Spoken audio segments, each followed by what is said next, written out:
Yes, that's generally what I've been doing. Okay. Yeah. And so are there any other questions before we begin? All right then. Well, I know I want to thank you all so much for coming. Thank you to Derek for putting this together, and by sort of suggesting that we do Henry VI Part 3, that we had to do, well, we do all of the readings every year. So if we're going to do Part 3, we need to do all of the other plays around it at the same time. So thank you, Derek. And my name's Paul Sugarman. I'm the founder of Instant Shakespeare, and I'll be playing Edward today. Derek Carson. I'm Jennifer playing Prince Edward and the other parts. Derek Carson. I'm playing York and Louis, King of France, and a few other parts. I'm playing Clifford, the son who killed father, second watchman, lieutenant in tower, Sir John Montgomery in Somerville. Hi, I'm Julie Kirshner. I'm playing Oxford and Lady Grey in Northumberland. Hi, I'm Karen Lynn Gorney, and I'm playing Richard.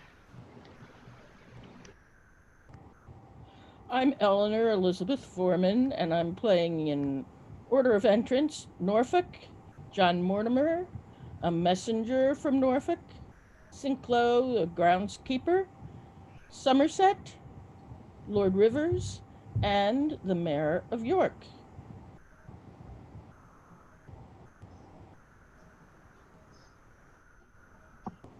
Hi, I'm Jill Van Note, and I am playing Queen Margaret.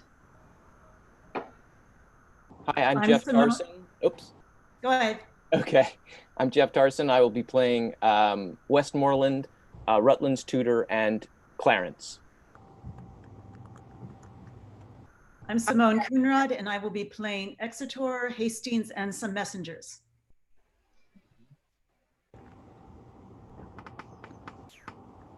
Hi, I'm Peter Tarson, and I will be playing Rutland.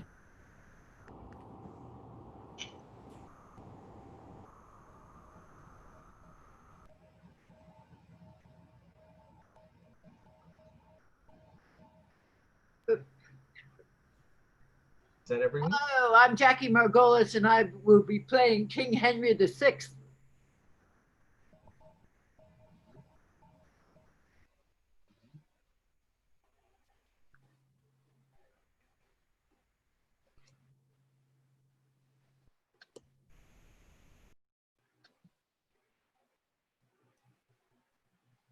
All right, then. I still see we don't seem to have Alex yet, but I just also I wanted to make sure that people knew where the story was left at, whereas it looked like things were all right. I mean, all right, so York had gotten this whole army that he'd had from Ireland and marched on to London with it, but he would be perfectly content to just, I mean, have his obedience to King Henry if he just saw that Somerset was in jail.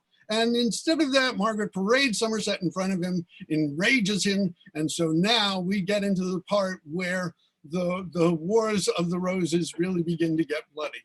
And Derek, I was just wondering if there was anything else you wanted to say before we get started. No, I don't think so. I think we probably should start, and I guess if Jackie Margolis, I think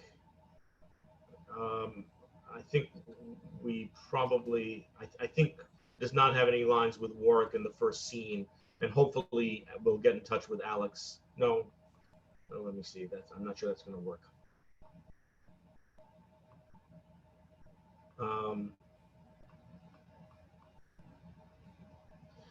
Yeah, no, that sounds like a good plan. Okay. So Jackie, are you okay with that? Can you read Warwick's lines?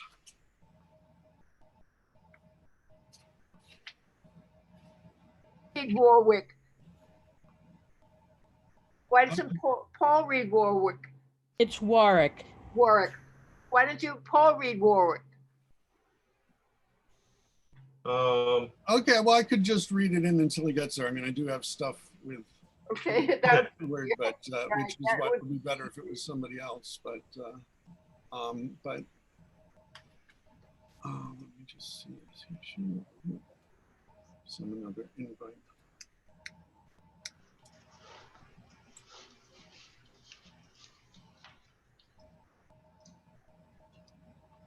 Well, all right, I'll just read it in for now, just so that we can get it moving. And with the hopes, I just sent him another invite for it, that he'll be able to do it. I know sometimes, as many of us do, sometimes have difficulties with connections, and they go in and out. So hopefully he will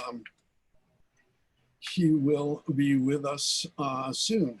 And so then let us begin. I mean, just to let you know, this is the first season on Zoom of the Instant Shakespeare Company, but we have actually been doing readings in New York for 20 years of all of the plays every year. So we have done about, I would say somewhere in the vicinity of 800 readings. And so I really need to count these one of these days. But now we will continue our tradition, which started, and here it will be the first part of King Henry VI. Third part. The third part. Did I say the first part? Oh my Yes. God. No.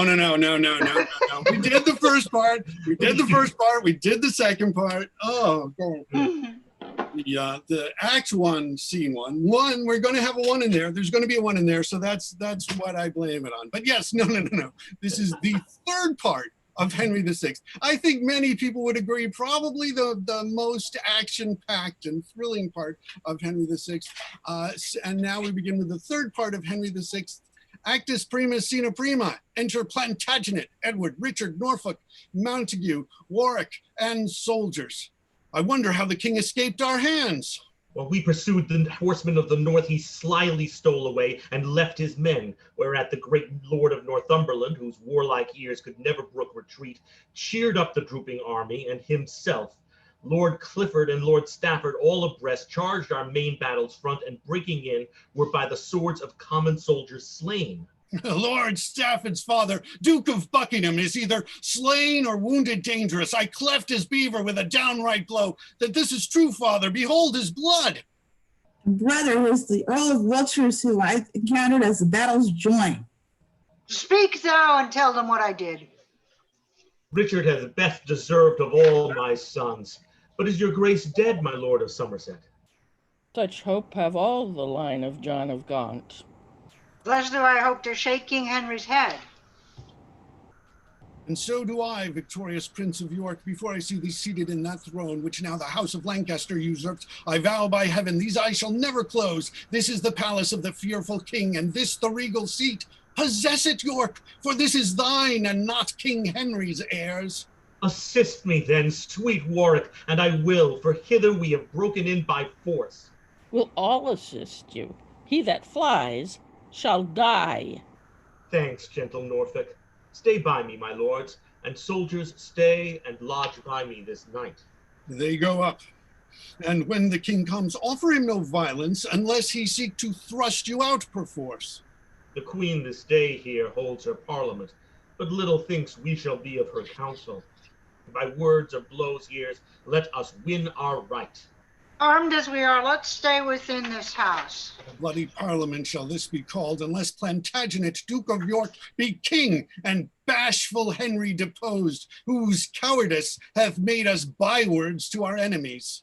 Then leave me not. My lords, be resolute. I mean to take possession of my right. Neither the king nor he that loves him best, the proudest he that holds up Lancaster, dare stir a wing. If Warwick shakes his bells, I'll plant Plantagenet, root him up who dares. Resolve thee, Richard, claim the English crown. Flourish, enter King Henry, Clifford, Northumberland, Westmoreland, Exeter, and the rest. My lords, look where the sturdy rebel sits. Even in the chair of state, belike he means, backed by the power of Warwick, that false peer, to aspire unto the crown and reign as king. Earl of Northumberland, he slew thy father. and thine Lord Clifford and you both have vowed revenge on him, his sons, his favorites, and his friends. If I be not, heaven be revenged on me.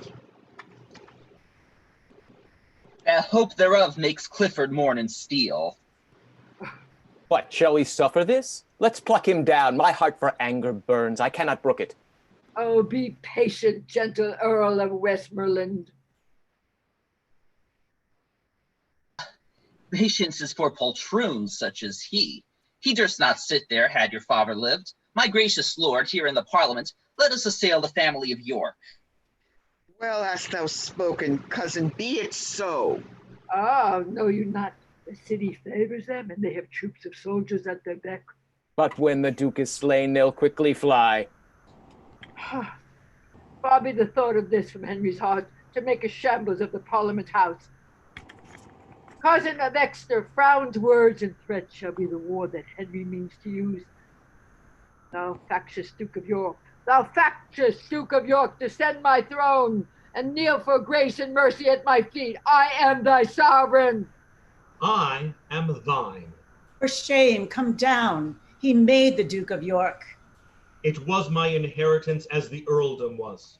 Thy father was a traitor to the crown. Exeter, thou art a traitor to the crown in following this usurping Henry.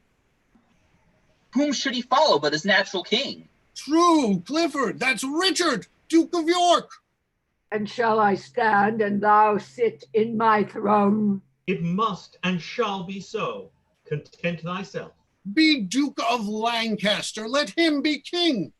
He is both king and Duke of Lancaster, and that the Lord of Westmoreland shall maintain. And Warwick shall disprove it. You forget that we are those which chased you from the field and slew your fathers, and with colors spread marched through the city to the palace gates. Yes, Warwick, I remember it to my grief, and by his soul, thou and thy house shall rue it. Plantagenet, of thee and these thy sons, thy kinsmen and thy friends, I'll have more lives than drops of blood were in my father's veins. Urge it no more, lest that instead of words I send thee, Warwick, such a messenger as shall revenge his death before I stir. Poor Clifford, how I scorn his worthless threats. Will we show our title to the crown? If not, our swords shall plead it in the field. What title hast thou traded to the crown? My father was as thou art, Duke of York. Thy grandfather, Roger Mortimer, Earl of March. I am the son of Henry V, who made the Dauphin and the French to stoop and seized upon their towns and provinces. Talk not of France if thou hast lost it all. The Lord Protector lost it, not I. When I was crowned, I was but 9 months old. You're old enough now. And yet methinks you lose. Father, tear the crown from the usurper's head. Sweet father, do so. Set it on your head. Good brother, as thou lovest and honorest arms, let's fight it out and not stand caviling thus. Sound drums and trumpets, and the king will fly. Sons, peace. Peace thou, and give King Henry leave to speak. Plantagenet shall speak first. Hear him, lords, and be you silent and attentive too, for he that interrupts him shall not live. Thinkest thou that I will leave my kingly throne, wherein my grandsire and my father sat? No, first shall war unpeople this my realm. I in their colors often born in France, and now in England to our heart's great sorrow, shall be my winding sheet. Why faint you, lords? My title's good and better far than his. Prove it, Henry, and thou shalt be king. Henry IV by conquest got the crown. 'Twas by rebellion against his king. I know not what to say, my title's weak. Tell me, may not a king adopt an heir? What then? And if he may, then am I lawful king. For Richard, in the view of many lords, resigned the crown to Henry IV, whose heir my father was, and I am his. He rose against him, being his sovereign, and made him to resign his crown perforce. Suppose, my lords, he did it unconstrained. Think you 'twere prejudicial to his crown?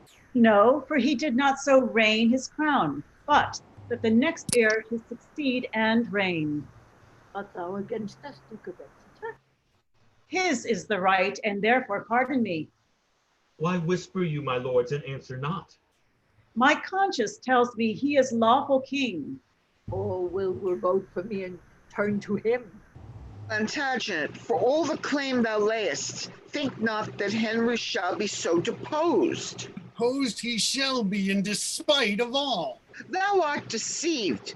'Tis not thy southern power of Essex, Norfolk, Suffolk, nor of Kent, which makes thee thus presumptuous and proud, can set the Duke up in despite of me. King Henry, be thy title right or wrong, Lord Clifford vows to fight in thy defense. May that ground gape and swallow me alive, where I shall kneel to him that slew my father. Oh, Clifford, how thy words revive my heart. Henry of Lancaster, resign thy crown. What mutter you, or what conspire you, lords? Do right unto this princely Duke of York, or I will fill the house with armed men, and over the chair of state where now he sits, write up his title with usurping blood. He stamps his foot, and the soldiers show themselves. My lord of Warwick here, but one more word. Let me for this my lifetime reign as king. Confirm the crown to me, and to mine heirs, and thou shalt reign in quiet while thou livest. I am content with such a name. Enjoy the kingdom after my decease. What wrong is this unto the prince your son? What good is this to England and himself? Base, fearful, and despairing Henry. How hast thou injured both thyself and us? I cannot stay to hear these articles. Nor I. Come, cousin, let us tell the queen these news. Farewell, faint-hearted and degenerate king, in whose cold blood no spark of honor bides. Be thou a prey unto the house of York, and die in bands for this unmanly deed. In dreadful war mayst thou be overcome, or live in peace abandoned and despised. Oh, turn this way, Henry, and regard them not. They seek revenge and therefore will not yield. I, Exeter, Why should you sigh, my lord? not for myself, Lord Warwick, but my son, whom I unnaturally shall disinherit. Be that it may. Here and tear the crown to thee and to thine heirs forever, conditionally that here thou take an oath to cease this civil war, and whilst I live to honor me as thy king and sovereign, and neither by treason nor hostility you seek to put me down and reign thyself. This oath I will willingly take and will perform. Long live King Henry! Plantagenet, embrace him. And long live thou and these thy forward sons. Now, York and Lancaster are reconciled. Accursed be he that seeks to make them foes. Senate, here they come down. Farewell, my gracious lord. I'll to my castle. And I'll keep London with my soldiers. And I to Norfolk with my followers. And I unto the sea from whence I came. I with grief and sorrow to the court. Enter the queen. Here comes the queen, whose look bewray her anger. I'll steal away. Exeter, so will I. Nay, go not from me, I will follow thee. Be patient, gentle queen, and I will stay. Who can be patient in such extremes? Ah, wretched man, would I have died a maid and never seen thee, never borne thee son, seeing thou hast proved so unnatural a father? Hast thou deserved to lose his birthright thus? Hast thou but loved him half so well as I, or felt that pain which I did for him once, or nourished him as I did with my blood?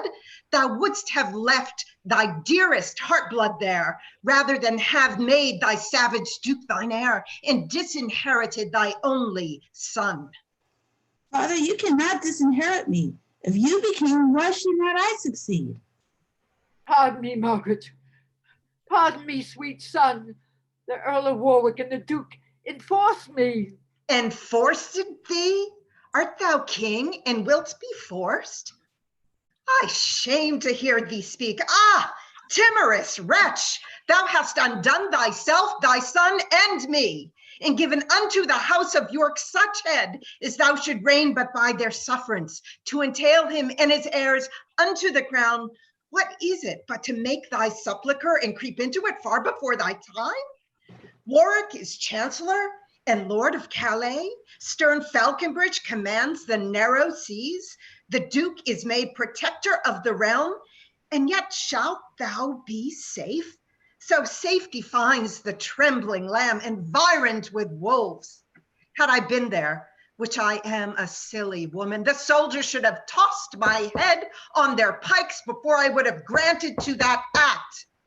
But thou preferrest thy life before thine honor, and seeing thou dost, I here divorce myself both from table, Henry, and thy bed, unto that act of parliament be repealed, whereby my son is disinherited. The northern lords, they have forsworn thy colors, will follow mine, if once they see them shed, and spread they shall be to thy foul disgrace and utter ruin of the house of York.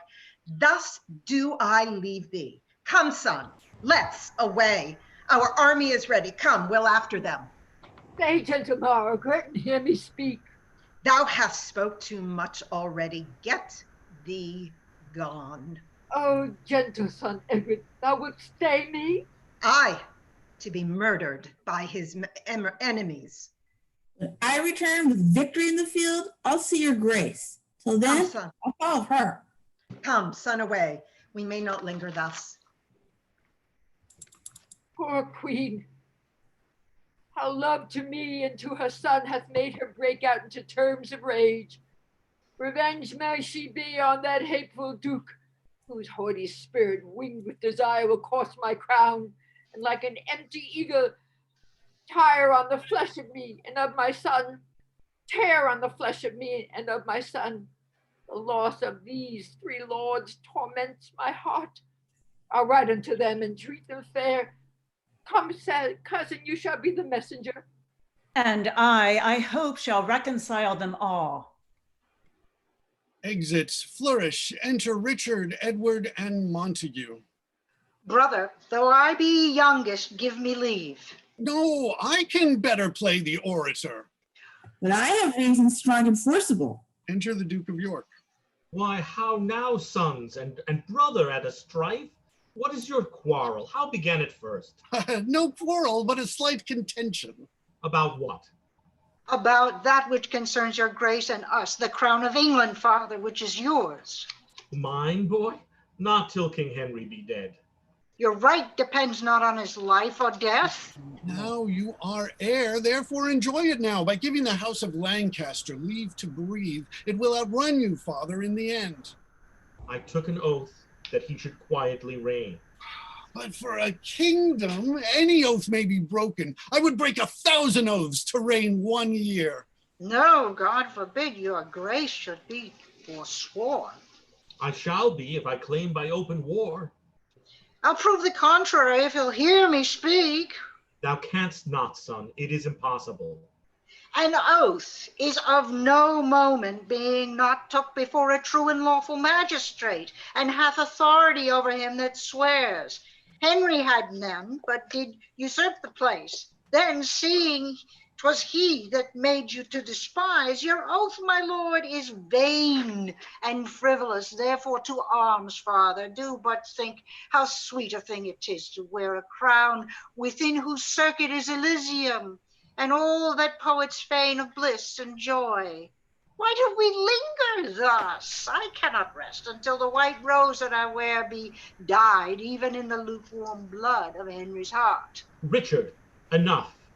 I will be king or die. Brother, thou shalt to London presently, and wet on Warwick to this enterprise. Thou, Richard, shalt be Duke of Norfolk, and tell him privily of our intent. You, Edward, shall unto my Lord Cobham, with whom the Kentishmen will willingly rise. In them I trust, for they are soldiers, witty, courteous, liberal, full of spirit. While you are thus employed, what resteth more, but that I seek occasion on how to rise, and yet the king not privy to my drift, nor any of the house of Lancaster. Enter Gabriel. But stay, what news? Why comest thou in such post? The queen, with all the northern earls and lords, intend here to besiege you in your castle. She is hard by with 20,000 men, and therefore fortify your hold, my lord. I with my sword. What? Thinkst thou that we fear them?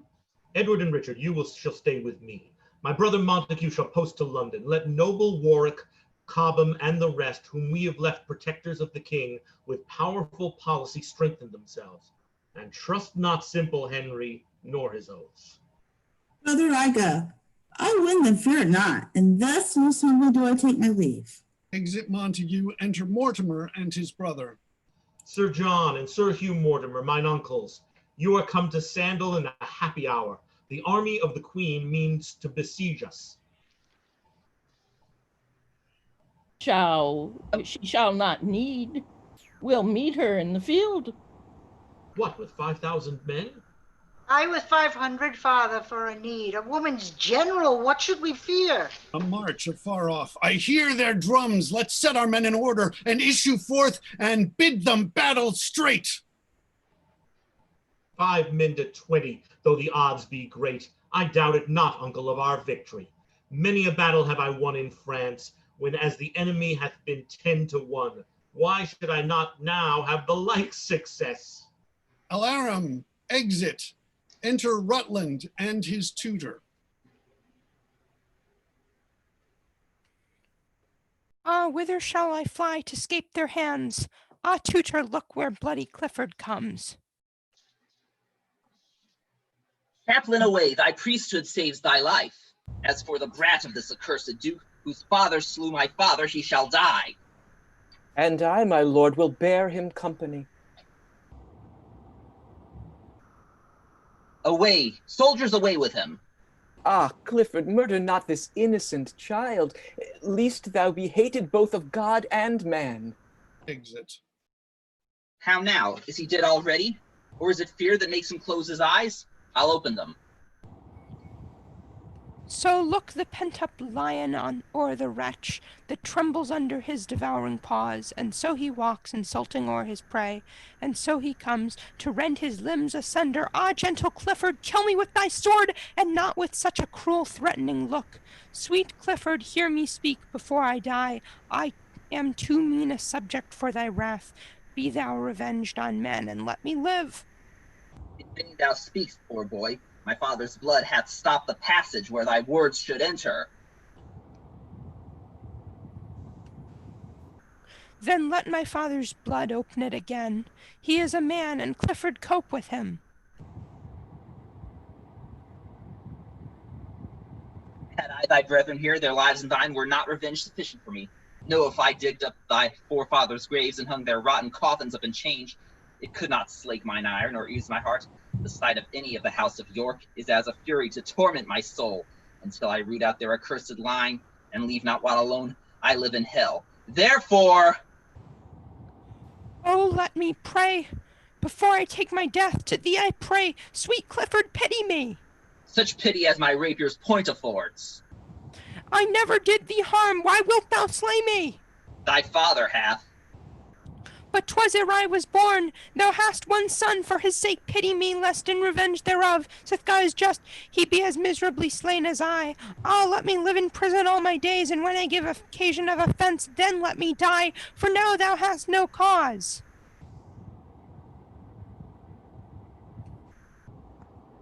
No cause? Thy father slew my father, therefore die. Di faciant laudis summa siti statuae. Plantagenet, I come, Plantagenet, and this thy son's blood cleaving to my blade shall rest upon my weapon, till thy blood congealed with his doth do make me wipe off both. Exit. Alarum, enter Richard, Duke of York.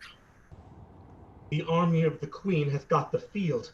My uncles both are slain in rescuing me, and all my followers to the eager foe turn back and fly like ships before the wind.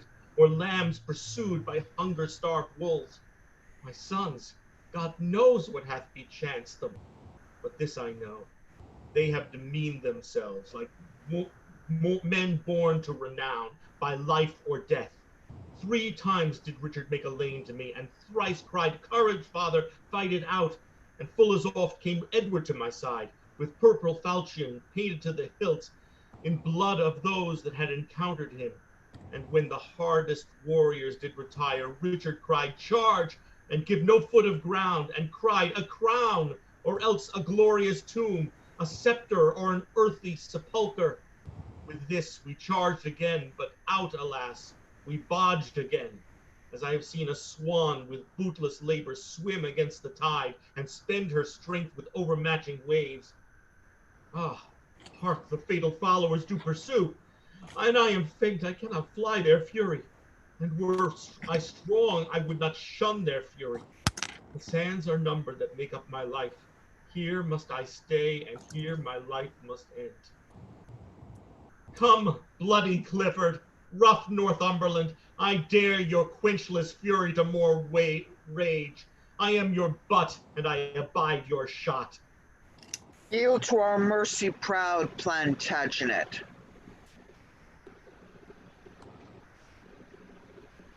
I to such mercy as his ruthless arm with downright payment showed unto my father. Now Phaeton hath tumbled from his care, and made an evening at the noontide prick. My ashes, as the phoenix, may bring forth a bird that will revenge upon you all, and in that hope I throw mine eyes to heaven, scorning whate'er you can afflict me with. Why come you not? What, multitudes and fear? So cowards fight when they can fly no further, so doves do peck the falcon's piercing talons, so desperate thieves, all hopeless of their lives, breathe out invectives against the officers.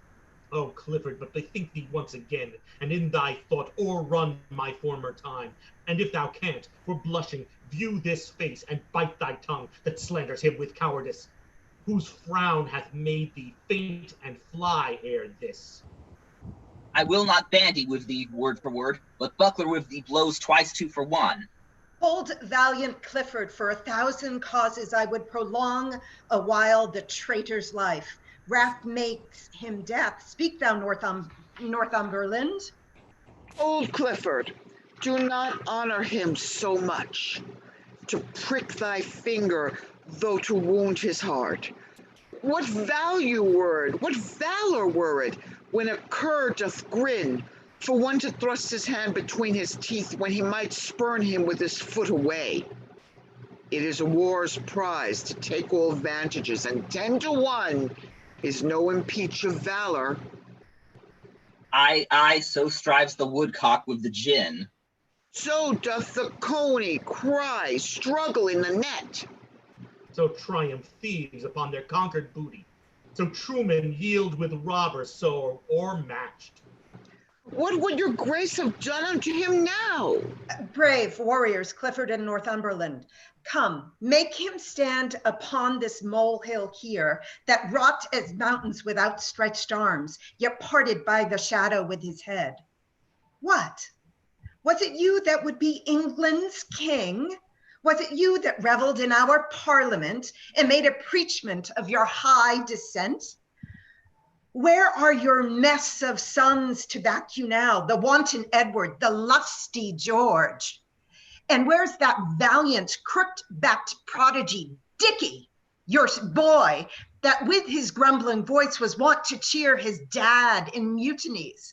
Or with the rest, where is your darling Rutland? Look, York, I stain this napkin with the blood that valiant Clifford, with his rapier's point, made issue for the bosom of the boy. And if thine eyes can water for his death, I give this thee to dry thy cheeks withal. Alas, poor York, but that I hate thee deadly. I shall lament thy miserable state. I prithee, grieve. To make me merry, York. What? Hath thy fiery heart so parched thine entrails that thou not a tear can fall for Rutland's death? Why art thou patient, man? Thou shouldst be mad, and I, to make thee mad, doth mock thee thus. Stamp, rave, and fret, that I may sing and dance. Thou wouldst be feed, I see, to make me sport. York cannot speak unless he wears a crown. A crown for York, and lords bow low to him. Hold you his hands while I doth set it on. Aye, marry sir, now looks he like a king. Aye, this is he that took King Henry's chair, and this is he was adopted heir.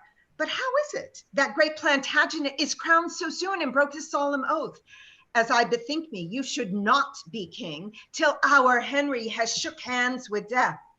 And will you pale your head in Henry's glory and rob his temples of the diadem, now in his life against your holy oath? Oh, 'tis a fault too unpardonable. Off with the crown, and with the crown his head. And whilst we breathe, take time to do him dead. That is my office for my father's sake. Nay, stay, let's hear the orisons he makes. She-wolf of France, but worse than wolves of France, whose tongue more poisons than the adder's tooth. How ill beseeming is it in thy sex to triumph like an Amazonian trull upon their woes whom fortune captivates, but that thy face is vizard-like, unchanging, made impudent with the use of evil deeds. I would essay, proud queen, to make thee blush, to tell thee whence thou camest, of whom derived, were shame enough to shame thee. Wert thou not shameless? Thy father bears the type of King of Naples, of both the Sicils and Jerusalem, yet not so wealthy as an English yeoman. Hath that poor monarch taught thee to insult?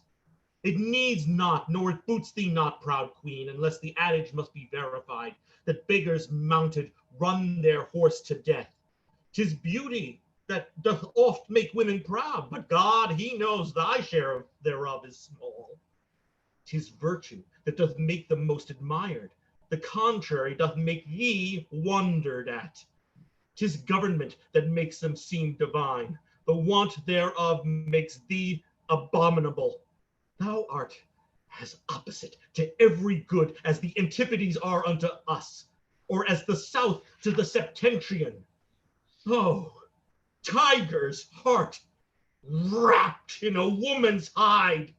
How couldst thou drain the lifeblood of the child to bid the father wipe his eyes withal, and yet be seen to bear a woman's face? Women are soft, mild, pitiful, and flexible. Thou, stern, obdurate, flinty, rough, remorseless. Bidst thou me rage? Why now, thou hast thy wish. Would thou have me weep?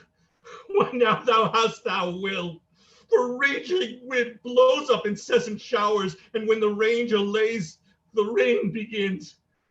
These tears are my sweet Rutland's obsequies, and every drop cries vengeance for his death, 'gainst thee, fell Clifford, and thee, false French woman. Shrew me, but his passions move me so that hardly can I check my eyes from tears. That face of his, the hungry cannibals would not have touched, would not have stained with blood, but you are more inhumane, more inexorable, oh, 10 times more than tigers of Hyrcania.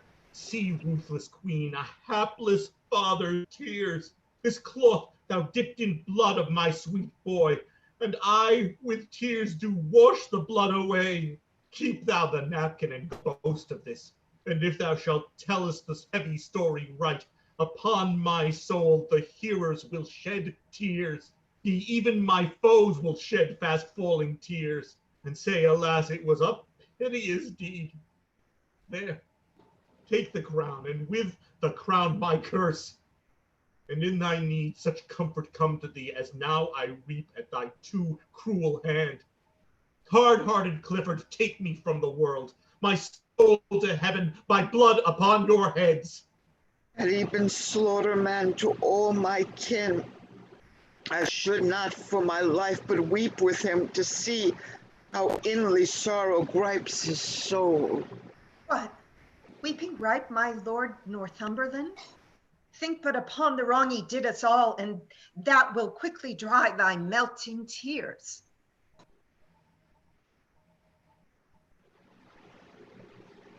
Here's for my oath. Here's for my father's death. And here's to right our gentle-hearted king. Oh. Open thy gate of mercy, gracious God. My soul flies through these wounds to seek out thee. Off with his head, and set it on York gates so York may overlook the town of York. Flourish, exit, a march, enter Edward, Richard, and their power. I wonder how our princely father scaped, or whether he be scaped away or no, from Clifford's and Northumberland's pursuit. Had he been ta'en, we should have heard the news. Had he been slain, we should have heard the news. Or had he scaped, methinks we should have heard the happy tidings of his good escape. How fares my brother? Why is he so sad? I cannot joy until I be resolved where our right valiant father is become. I saw him in the battle range about, and watched him how he singled Clifford forth. Methought he bore him like the thickest troop, as doth a lion in a herd of meat, or a bear encompassed round by dogs, who having pinched a few and made them cry, the rest stand all aloof and bark at him. So far our father with his enemies, so fared our father with his enemies. So fled his enemies, my warlike father. Methinks it's prize enough to be his son.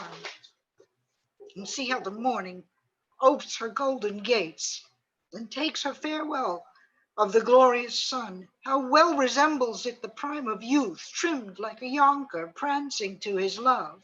Dazzle mine eyes, or do I see three suns? Of 3 glorious suns, each one a perfect sun, not separated with racking clouds, but severed in a pale, clear, shining sky. See, they join and embrace and seem to kiss, as if they vowed some league inviolable. Now are they but one lamp, one light, one sun. In this the heaven figures some event. 'Tis wondrous strange, the like yet never heard of. I think it cites us, brother, to the field that we, the sons of brave Plantagenet, each one already blazing by our means, should notwithstanding join our lights together and overshine the earth, as this the world, whate'er it bodes, henceforward will I bear upon my target 3 shining suns. Nay, bear 3 daughters. By your leave, I speak it. You love the breeder better than the male. Enter one blowing. But what art thou whose heavy looks foretell some dreadful story hanging on thy tongue? One that was a woeful looker on, when as the noble Duke of York was slain, your princely father and my loving lord. Oh, speak no more, for I have heard too much. Say how he died, for I would hear it all. Envisioned he was with many foes and stood against them, as the hope of Troy against the Greeks, that he would have entered Troy, but Hercules himself must yield to odd, and many strokes, though with a little axe, hews down and fells the hardest timbered oak. By many hands your father was subdued, but onely slaughtered by the eyeful arm of the unrelenting Clifford and the queen, who crowned the gracious Duke in high despite, laughed in his face, and with grief he wept. The ruthless queen gave him to dry his cheeks a napkin steeped in the harmless blood of sweet young Rutland, by rough Clifford slain, and after many scorns and foul taunts, they took his head on the gates of York. They set the same, and there was doth remain the saddest spectacle that e'er I viewed. Sweet Duke of York, our prop to lean upon, for thou art gone, we have no staff, no stay. Oh, Clifford, boisterous Clifford, thou hast slain the flower of Europe. For his chivalry and treacherously hast thou vanquished him, for hand to hand he would have vanquished thee.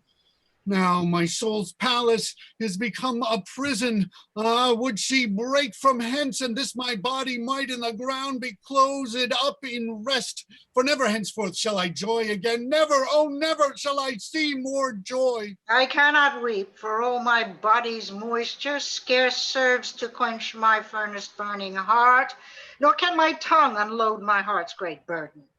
The self-same wind that I should speak withal is kindling coals that fires all my breast and burns me up with flames that tears would quench. To weep is to make less the depth of grief. Tears then for babes, blows, and revenge for me. But should I bear thy name, I'll venge thy death, or die renowned by attempting it. His name that valiant duke hath left with thee. His dukedom and his chair with me is left. Nay, if thou that be princely eagle's bird, show thy descent by gazing against the sun, for chair and dukedom, throne and kingdom say, either that is thine or else thou wert not his. March, enter Warwick, Marquess Montacute, and their army. How now, fair lords? What fare, what news abroad? Great Lord of Warwick, if we should recount our baleful news, and at each word's deliverance stab poniards in our flesh till all were told, the words would add more anguish than the wounds. O valiant Lord, the Duke of York is slain. Oh, Warwick, Warwick, that Plantagenet, which held thee dearly as his soul's redemption, is by that stern Lord Clifford done to death. 10 days ago I drowned these news in tears, and now to add more measure to your woes, I come to tell you things since then befallen.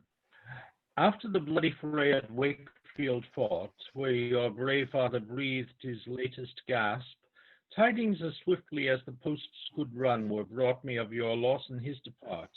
I, then in London, keeper of the king, mustered my soldiers, gathered flocks of friends, and very, very well appointed as I thought, marched towards St. Albans to intercept the queen, bearing the king in my behalf along, for by my scouts I was advertised that she was coming with a full intent to dash our late decree in Parliament, touching King Henry's oath in your succession.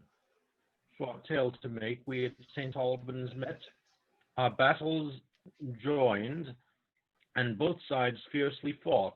But whether 'twas the coldness of the king, who looked full gently on his warlike queen, that robbed my soldiers of their heated spleen, or whether 'twas report of her success, or more than common fear of Clifford's rigor, who thunders to his captives blood and death, I cannot judge.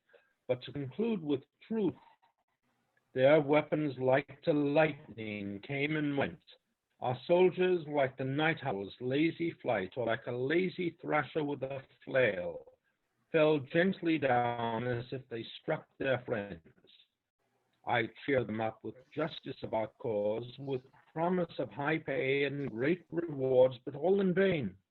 They had no heart to fight, and we in them no hope to win the day. So that we fled, the king unto the queen, Lord George, your brother, Norfolk, and myself. In haste, post-haste, I come to join with you, for in the marches here we heard you were making another head to fight again. Where is the Duke of Norfolk, gentle Warwick? And when came George from Burgundy to England? Some 6 miles off the Duke is with the soldiers, and for your brother he was lately sent from your kind aunt, Duchess of Burgundy, with aid of soldiers to this needful war. 'Twas odds belike, when valiant Warwick fled, oft have I heard his praises in pursuit, but ne'er till now his scandal of retire. Nor now my scandal, Richard, dost thou hear, for thou shalt know this strong right hand of mine can pluck the diadem from faint Henry's head and wring the awful scepter from his fist, where he is famous and as bold in war as he is famed for mildness, peace, and prayer. I know it well, Lord Warwick, blame me not. 'Tis love I bear thy glories make me speak, but in this troublous time what's to be done? Shall we go throw away our coats of steel and wrap our bodies in black mourning gowns, numbering our Ave Maries with our beads, or shall we on the helmets of our foes tell our devotion with revengeful arms? If for the last I say, and to it, lords. Why therefore Warwick came to seek you out, and therefore comes my brother Montague. Attend me, lords. The proud insulting queen, with Clifford and the haught Northumberland, and of their feather many more proud birds, wrought the easy melting king like wax. He swore consent to your succession, his oath enrolled in the parliament, and now to London all the crew are gone, to frustrate both his oath, and what beside may make against the house of Lancaster. Their power, I think, is 30,000 strong. Now, if the help of Norfolk and myself, with all the friends that thou, brave Earl of March, amongst the loving Welshmen canst procure, will but amount to 25,000, why, via to London will we march amain, and once again bestride our foaming steeds, and once again cry charge upon our foes, but never once again turn back and fly. Aye, now, methinks I hear great Warwick speak. Ne'er may he live to see a sunshine day that cries retire, if Warwick bid him stay. Lord Warwick, on thy shoulder will I lean, and when thou failst, as God forbid the hour, must Edward fall, which peril heaven forfend. No longer Earl of March, but Duke of York. The next degree is England's royal throne. For King of England shalt thou be proclaimed in every borough as we pass along, and he that throws not up his cap for joy shall for the false make forfeit of his head. King Edward, valiant Richard, to you, stay we no longer dreaming of renown, but sound the trumpets and about our task. Then Clifford, were thy heart as hard as steel, as thou hast shown it flinty by thy deeds, I come to pierce it, or to give thee mine. Then strike up drums, God and St. George for us. Enter a messenger. How now, what news? The Duke of Norfolk sends you word. Norfolk sends you word by me. The queen is coming with a puissant toast, and craves your company for speedy counsel. Why then, its swords, brave warriors, let's away. Exeunt omnes, flourish, enter the king, the queen, Clifford, Northumberland, young prince, with drum and trumpets. Welcome, my lord, to this brave town of York. Yonder's the head of that archenemy that sought to be encompassed with your crown.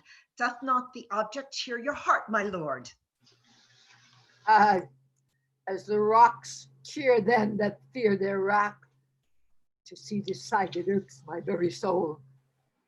Withhold revenge, dear God, 'tis not my fault. Not wittily have I infringed my vow. My gracious liege, this too much lenity and harmful pity must be laid aside. To whom do lions cast their gentle looks? Not to the beast that would usurp their den. Whose hand is that the forest bear doth lick? Not his that spoils her young before her face. Who scapes the lurking serpent's mortal sting? Not he that sets his foot upon her back. The smallest worm will turn, being trodden on, and doves will peck in safeguard of their brood. Ambitious York did level at thy crown, thou smiling while he knit his angry brows. He but a duke would have a son a king, and raise his issue like a loving sire. Thou beingst a king, blessed with a goodly son, didst yield consent to disinherit him, which argued thee a most unloving father. Unreasonable creatures feed their young.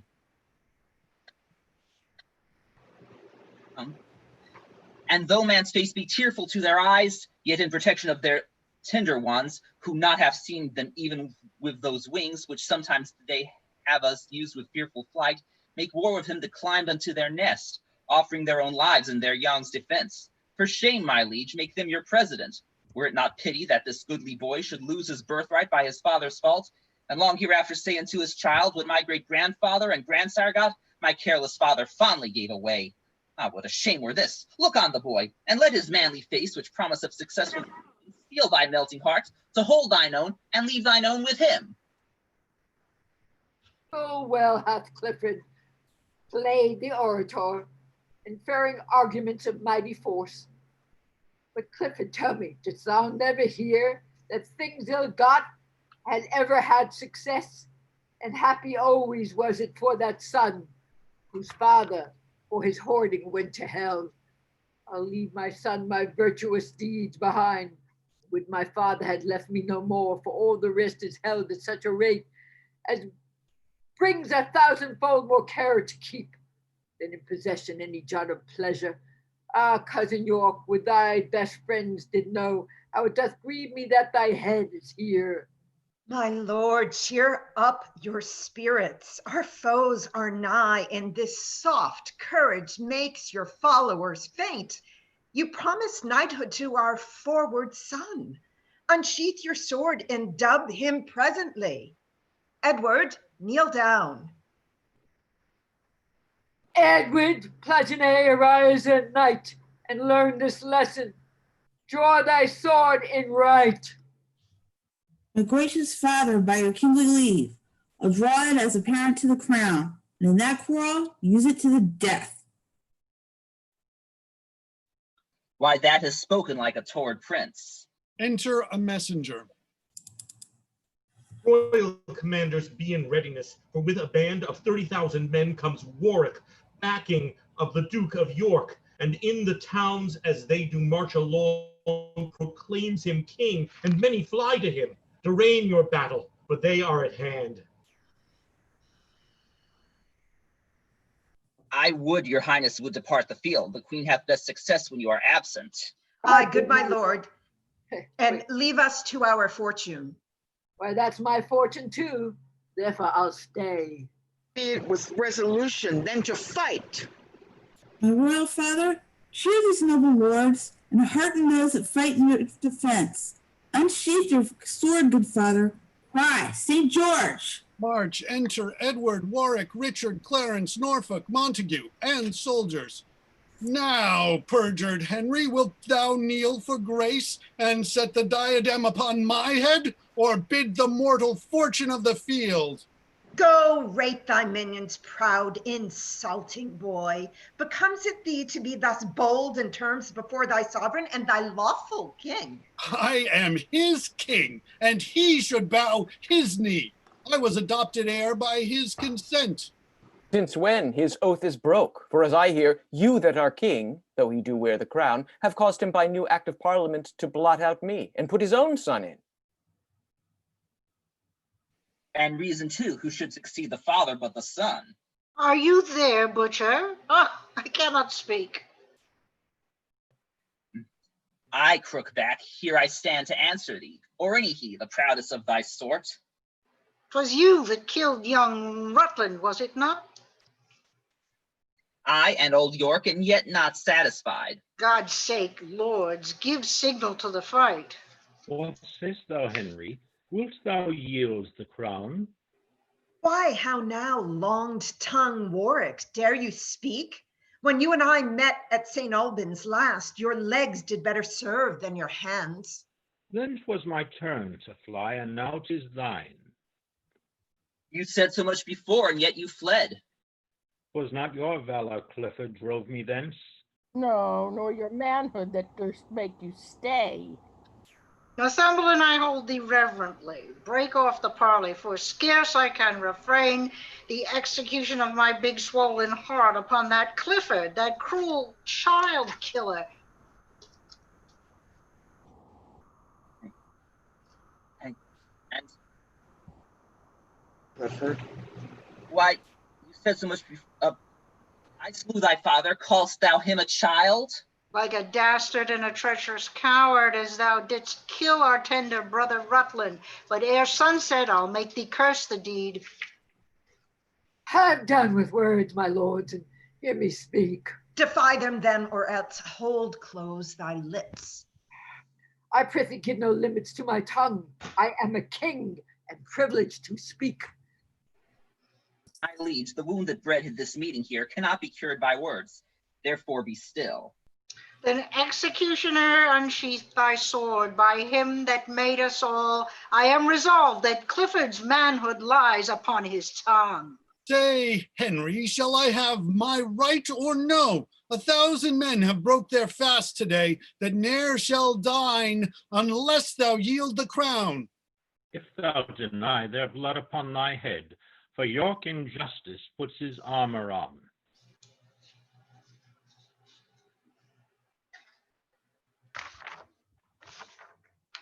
If that be right, which Warwick says is right, there is no wrong, but everything is right.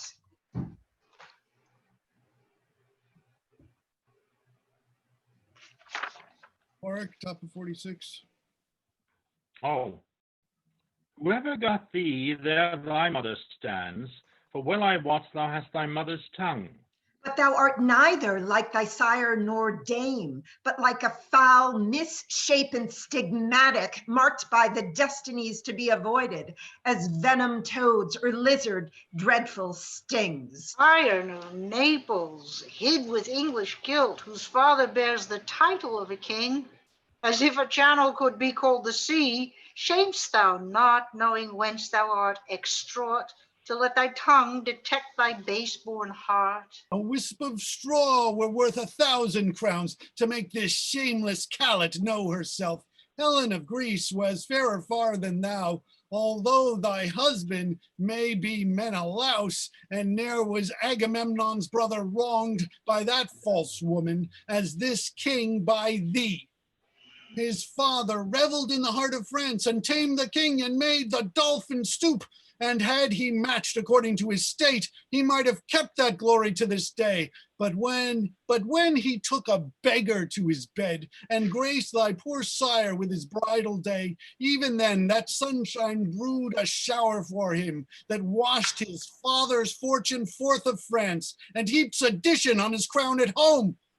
For what hath broached this tumult but thy pride? Hadst thou been meek, our title still had slept, and we in pity of the gentle king had slipped our claim until another age. But when we saw our sunshine made thy spring, and that thy summer bred us no increase, we set the axe to thy usurping root. And though the edge hath something hit ourselves, yet know thou, since we have begun to strike, we'll never leave till we have hewn thee down, or bathe thy growing with our heated bloods. And in this resolution I defy thee, not willing any longer conference, since thou deniest the gentle king to speak. Sound trumpets, let our bloody colors wave, and either victory or else a grave. Stay, Edward. No, wrangling woman, we'll no longer stay. These words will cost 10,000 lives this day. Exeunt omnes. Alarums, excursions, enter Warwick.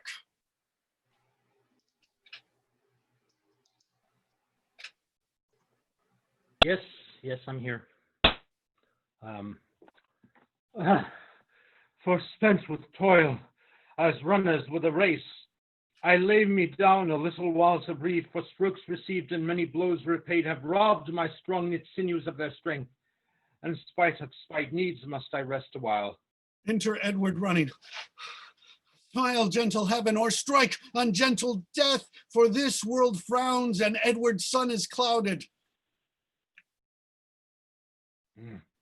How now, my lord? What hope of good? Enter Clarence. Our hap is lost, our hap but sad despair. Our ranks are broke and ruin follows us. What counsel give you? Whither shall we fly? Bootless is flight. They follow us with wings, and weak we are, and cannot shun pursuit. Enter Richard. Warwick, why hast thou withdrawn thyself? Thy brother's blood the thirsty earth hath drunk, broached with steely point of Clifford's lance. And in the very pangs of death he cried, like to a dismal clangor heard from far, Warwick, revenge! Brother, revenge my death! So underneath the belly of their steeds that stained their fetlocks in his smoking blood, the noble gentleman gave up the ghost. Then let the earth be drunken with our blood. I'll kill my horse because I will not fly. Why stand we like soft-hearted women here, wailing our losses whilst the foe doth rage and look upon, as if the tragedy were played in jest by counterfeiting actors? Here, on my knee, I vow to God above, I'll never pause again, never stand still, till either death hath closed these eyes of mine, or fortune given me measure of revenge. Oh, Warwick, I do bend my knee with thine, and in this vow do chain my soul to thine. And ere my knee rise from the earth's cold face, I throw my hands, mine eyes, my heart to thee. Thou set her up and pluck her down of kings. Beseeching thee, if with thy will it stands, that to my foes this body must be prey, yet that thy brazen gates of heaven may ope and give sweet passage to my sinful soul. Now, lords, take leave until we meet again, where'er it be, in heaven or in earth. Brother, give me thy hand, and gentle Warwick, let me embrace thee in my weary arms. I that did never weep, now melt with woe, that winter should cut off our springtime so. Away, away, once more, sweet lords, farewell. Yet let us all together to our troops, and give them leave to fly that will not stay, and call them pillars that will stand with us. And if we thrive, promise them such rewards as victors wear at the Olympian Games. This may plant courage in their quailing breasts, for yet is hope of life and victory. Forslow no longer, make we hence amain. Exeunt. Excursions, enter Richard and Clifford. Now, Clifford, I've singled thee alone. Suppose this arm is for the Duke of York, and this for Rutland, both bound to revenge, wert thou environed in a brazen wall. Now, Richard, I am with thee here alone. This is the hand that stabbed my father York, and this the hand that slew my brother Rutland, thy brother Rutland. And here's the heart that triumphs in their death, and cheers these hands that slew thy sire and brother to execute the like upon thyself. And so have it be. They fight, Warwick comes, Clifford flies. Nay, Warwick, single out some other chase, for I myself will hunt this wolf to death. Exeunt. Alarum, enter King Henry alone. His battle fares like to the morning war, when dying clouds contend with glowing light. With time, the shepherd blowing of his nails can neither call it a perfect day or night. Now sways it this way like a mighty sea, forced by the tide to combat with the wind. Now sways it that way like the self-same sea, forced to retreat by fury of the wind. Sometime the flood prevails and then the wind. Now one the better, then another best, both tugging to be victors, breast to best. Yet neither conqueror nor conquered, so is the equal poise of this fell war. Oh, here on this molehill will I sit me down. To whom God will, there be the victory. For Margaret my queen and Clifford too have chid me with the battle, swearing both they prosper best of all when I am thence. Would I were dead if God's good will were so. For what is in this world but grief and woe? Oh, God, methinks it were a happy life to be no better than a homely swain, to sit upon a hill as I do now, to carve out dials quietly, point by point, thereby to see the minutes how they run. How many makes the hour full complete? How many hours bring about the day? How many days will finish up the year? How many years a mortal man may live? When this is known, then to bide the times. So many hours must I tend my flock. So many hours must I take my rest. So many hours must I contemplate. So many hours must I sport myself. So many days my ewes have been with young. So many weeks ere the poor fools will earn. So many years ere I shall shear the fleece. So minutes, hours, days, months, and years pass over to the end they were created, would bring white hairs unto a quiet grave. Oh, what a life were this! How sweet, how lovely! Gives not the hawthorn bush a sweeter shade to shepherds looking on their silly sheep then doth a rich embroidered canopy to kings that fear their subjects' treachery. Oh, yes, it doth, 1,000-fold it doth. And to conclude, the shepherd's homely herds, his cold, thin drink out of his leather bottle, his wonted sleep under a fresh tree's shade, all which secure and sweetly he enjoys, is far beyond a prince's delicates. His vintage sparkling in a golden cup, his body couched in a curious bed, when care, mistrust, and treason waits on him. Alarum, enter a son that hath killed his father at one door, and a father that hath killed his son at another door. Okay, I'm back. Okay. Ill blows the wind that profits nobody. This man whom hand to hand I slew in fight may be possessed with some store of crowns, and that I haply take them from him now, may yet, ere night, yield both my life and them to some man else, as this dead man doth me. Who's this? Oh God, it is my father's face, whom in this conflict I unawares have killed. Oh heavy times begetting such events. For London by the king was I pressed forth. My father, being the Earl of Warwick's man, came on the part of York, pressed by his master, and I who at his hands received my life, have by his hands of life bereaved him. Pardon me, God, I knew not what I did. And pardon, Father, for I knew not thee. My tears shall wipe away these bloody marks, and no more words, till they have flowed their fill. King, you're witnessing this? Yes, I am. Okay.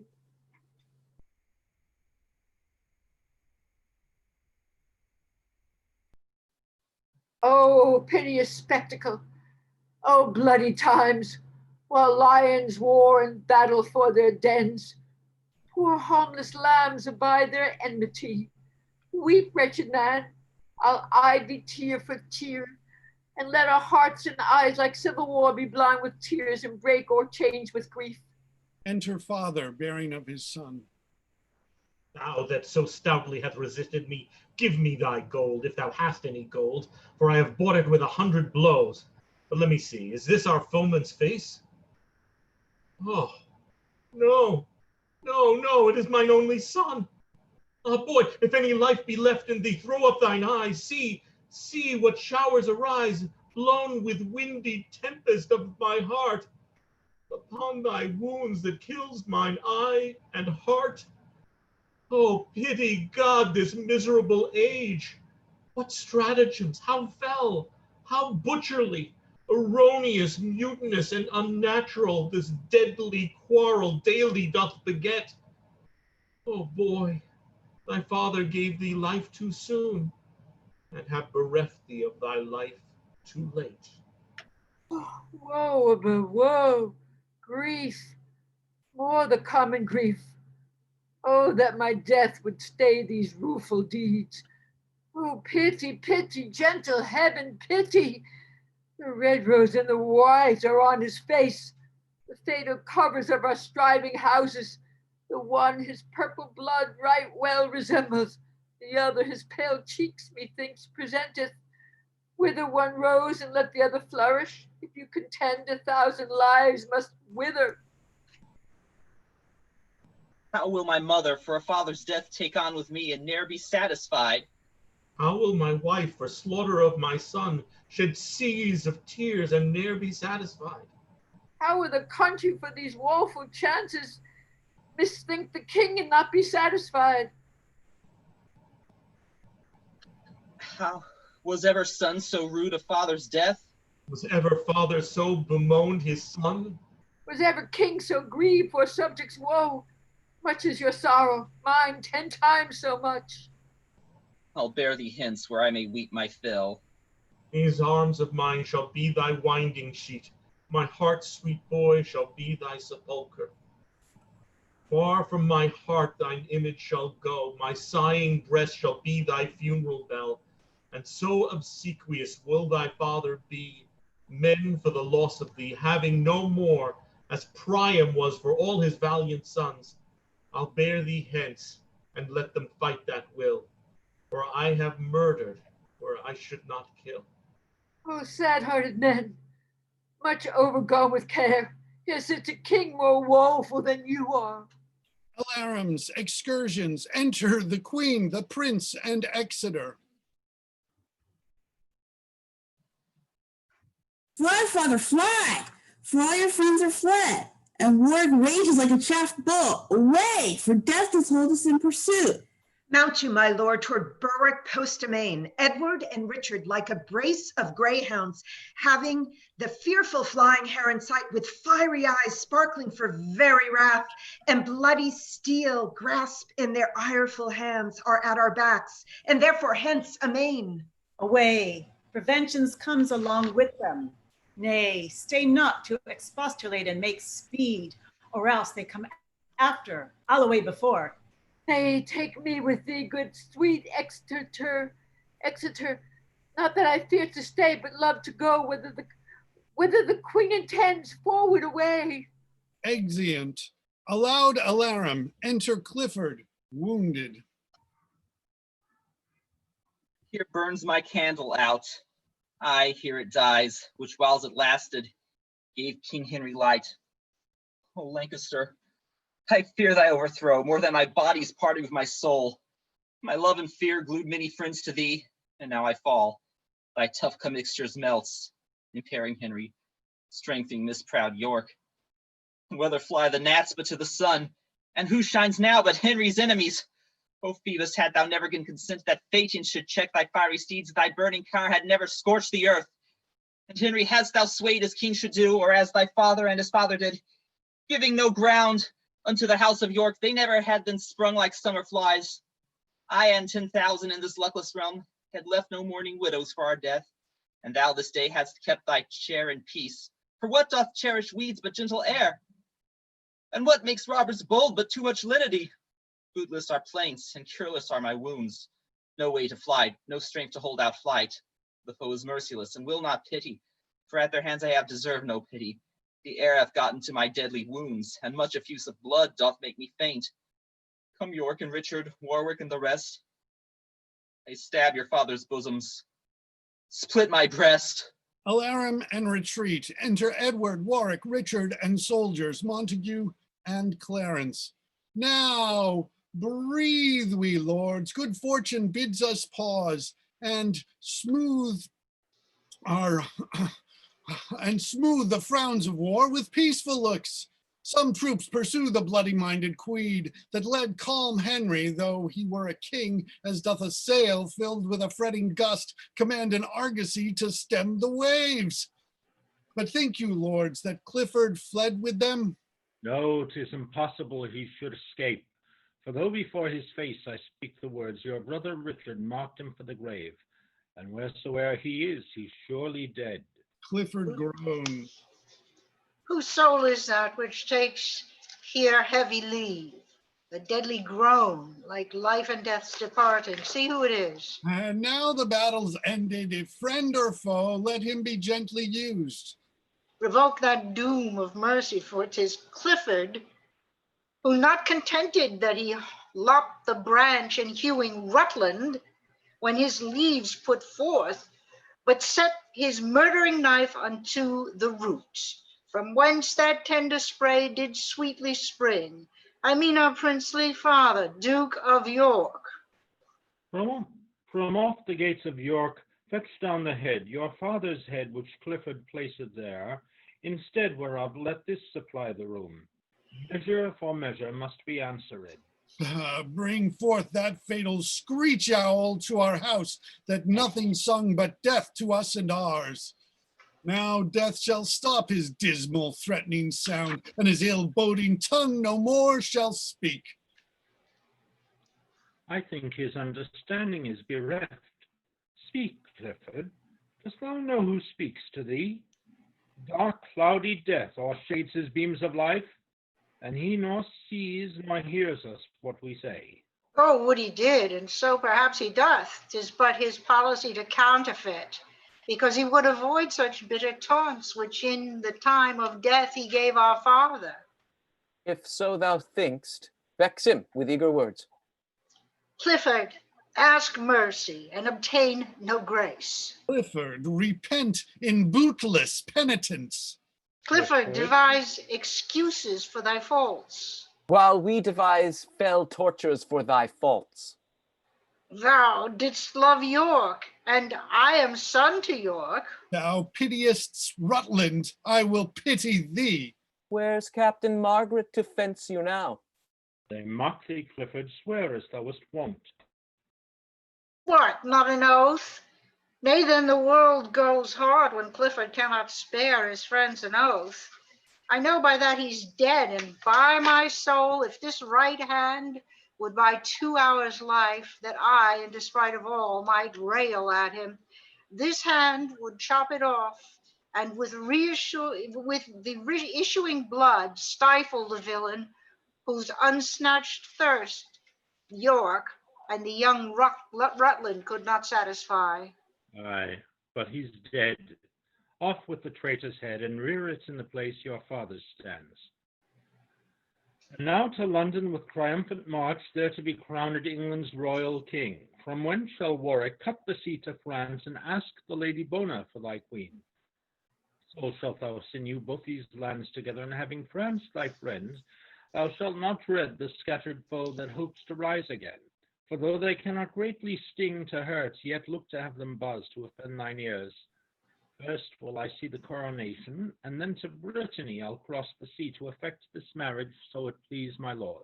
Even as thou wilt, sweet Warwick, let it be. For in thy shoulder do I build my seat, and never will I undertake the thing wherein thy counsel and consent is wanting. Richard, I will create thee Duke of Gloucester and George of Clarence. Warwick, as ourself shall do and undo as him pleaseth best. Let me be Duke of Clarence, George of Gloucester, for Gloucester's dukedom's too ominous. That's a foolish observation. Richard be Duke of Gloucester. Now to London to see these honors in possession. Exeunt. Enter Sinclair and Humphrey with crossbows in their hands. Under this thick grown brake we'll shroud ourselves, for through this land wander anon the deer that will come, and in this covert will we make our stand, culling the principal of all the deer. I'll stay above the hill, so both may shoot. That cannot be. The noise of thy crossbow will scare the herd, and so my shot is lost. Here stand we both, and aim we at the best. And for the time shall not seem tedious, I'll tell thee what befell me on a day in this self-same place where now we mean to stand. Oh, here comes a man. Let's stay till he be past. Enter the king with a prayer book. Scotland am I stolen, even of pure love, to greet mine own land with my wishful sight. No, Harry, 'tis no land of thine. Thy place is filled, thy sceptre wrung from thee, thy balm washed off, wherefore thou wast anointed. No bending knee will call thee Caesar now. No humble suitors press to speak for right. No, not a man comes for redress of thee. How can I help them? Not myself. Aye, here's a deer whose skin's a keeper's fee. This is the quondam king. Let's seize upon him. Let me embrace the sour adversaries, for wise men say it is the wisest course. Why linger we? Let us lay hands upon him. Bear a while. We'll hear a little bit more. My queen and son are gone to France for aid. And as I hear, the great commanding Warwick is that are gone to crave the French king's sister to wife for Edward. If this news be true, poor queen and son, your labor is but lost. For Warwick is a subtle orator, and Lewis, a prince soon won with moving words. By this account, then, Margaret may win him, for she's a woman to be pitied much. Her sighs will make a battery in his breast. Her tears will pierce into a marble heart. The tiger will be mild while she doth moan, and Nero will be tainted with remorse to hear and see her pliants, her British tears. Aye, she's come to beg, Warwick to give. He on his left side craving aid for Henry, he on his right side asking a wife for Edward. She weeps and says, her Henry is disposed. He smiles and says, his Edward is installed. That she, poor wretch, for grief can speak no more. While Warwick tells his title, smooths the wrong, inferreth arguments of mighty strength, and in conclusion wins the king from her, with promise of his sister, and what else? To strengthen and support King Edward's place. O Margaret, thus will be, and thou, poor soul, art then forsaken, as thou wentst forlorn. Say, what art thou talkest of kings and queens? And more than I seem, and less than I was born to, a man at least, for less I should not be. And men may talk of kings, and why not I? Aye, but thou talkest as if they weren't a king. Well, so am I in mine, and that's enough. But if they be a king, where is thy crown? My crown is in my heart, not on my head, not decked with diamonds and Indian stones, not to be seen. My crown is called content. A crown it is that seldom kings enjoy. Well, if you be a king crowned with content, your crown content, and you must be contented to go along with us, for, as we think, you are the king King Edward's hath disposed, and we his subjects sworn in all allegiance. We apprehend you as his enemy. But did you never swear and break an oath? No, never such an oath, nor will not now. Where did you dwell when I was king of England? Here, in this country, where we now remain. I was anointed king at 9 months old. My father and my grandfather were kings, and you were sworn true subjects unto me. Tell me then, have you not broke your oaths? No, for we were subjects, but while you were king. Why, am I dead? Do I not breathe a man? Ah, simple man, you know not what you swear. Look as I blow this feather from my face, and as the air blows it back to me again, obeying with my wind when I do blow, and yielding to another when it blows, commanded always by the greater gust, such as the likeness of you common men. But do not break your oaths, for of that sin my mild entreaty shall not make you guilty. Go where you will, the king shall be commanded, and be you king's command, and I'll obey. We are true subjects to the king, King Edward. So would you be again to Henry, if he was seated as King Edward is? We charge you in God's name and the king's to go with us unto the officers. In God's name lead. Your king's name be obeyed, and what God will, then let your king perform, and what he will I humbly yield unto. Exeunt. Enter King Edward, Gloucester, Clarence, Lady Grey. Brother of Gloucester, at St. Albans Field, this lady's husband, Sir Richard Grey, was slain, his land then seized on by the conqueror. Her suit is now to repossess those lands, which we in justice cannot well deny, because in quarrel of the house of York, the worthy gentleman did lose his life. Your Highness shall do well to grant her suit. It were dishonor to deny her. It were no less, but yet I'll make a pause. Yea, is it so? I see the lady hath a thing to grant before the king will grant her humble suit. He knows the game, how true he keeps the wind. Silence. Widow, we will consider of your suit and some other time to know our mind. My gracious lord, I cannot brook delay. May it please your highness to resolve me now, and what your pleasure is shall satisfy me. Aye, widow, then I'll warrant you all your lands, and if what pleases him shall pleasure you, fight closer, or good faith you'll catch a blow. Fear her not unless she chance to fall. God forbid, for he'll take vantages. How many children hast thou, widow? Tell me. I think he means to beg a child of her. Nay, then whip me, he'll rather give her two. 3, my most gracious lord. You shall have 4 if you'll be ruled by him. For pity they should lose their father's lands. Be pitiful, dread lord, and grant it then. Lords, give us leave. I'll try this widow's wit. Aye, good leave have you, for you will have leave till youth take leave and leave you to the crutch. Now, tell me, madam, do you love your children? Aye, full as dearly as I love myself. And would you not do much to do them good? Well, to do them good, I would sustain some harm. Then get your husband's lands to do them good. Therefore I came unto your majesty. I'll tell you how these lands are to be got.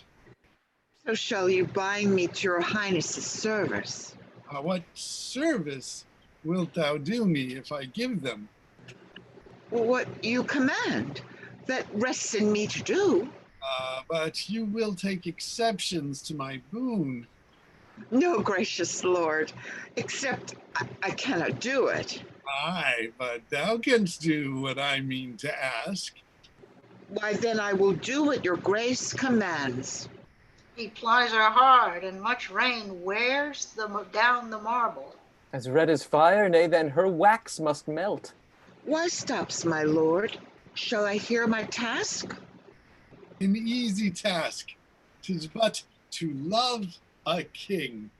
That's soon performed, because I am subject. Why, then thy husband's lands I freely give thee.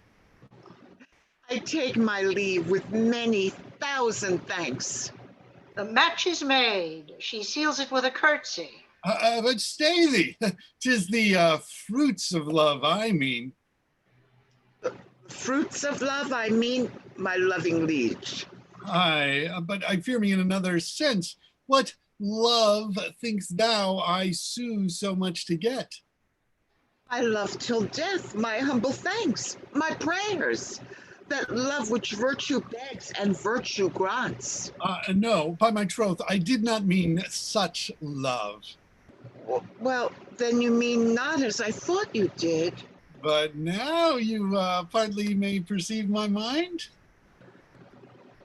My mind will never grant what I perceive your highness aims at, if I aim aright. To tell thee plain, I aim to lie with thee. To please you plain, I'd rather lie in prison. Why, then thou shalt not have thy husband's lands.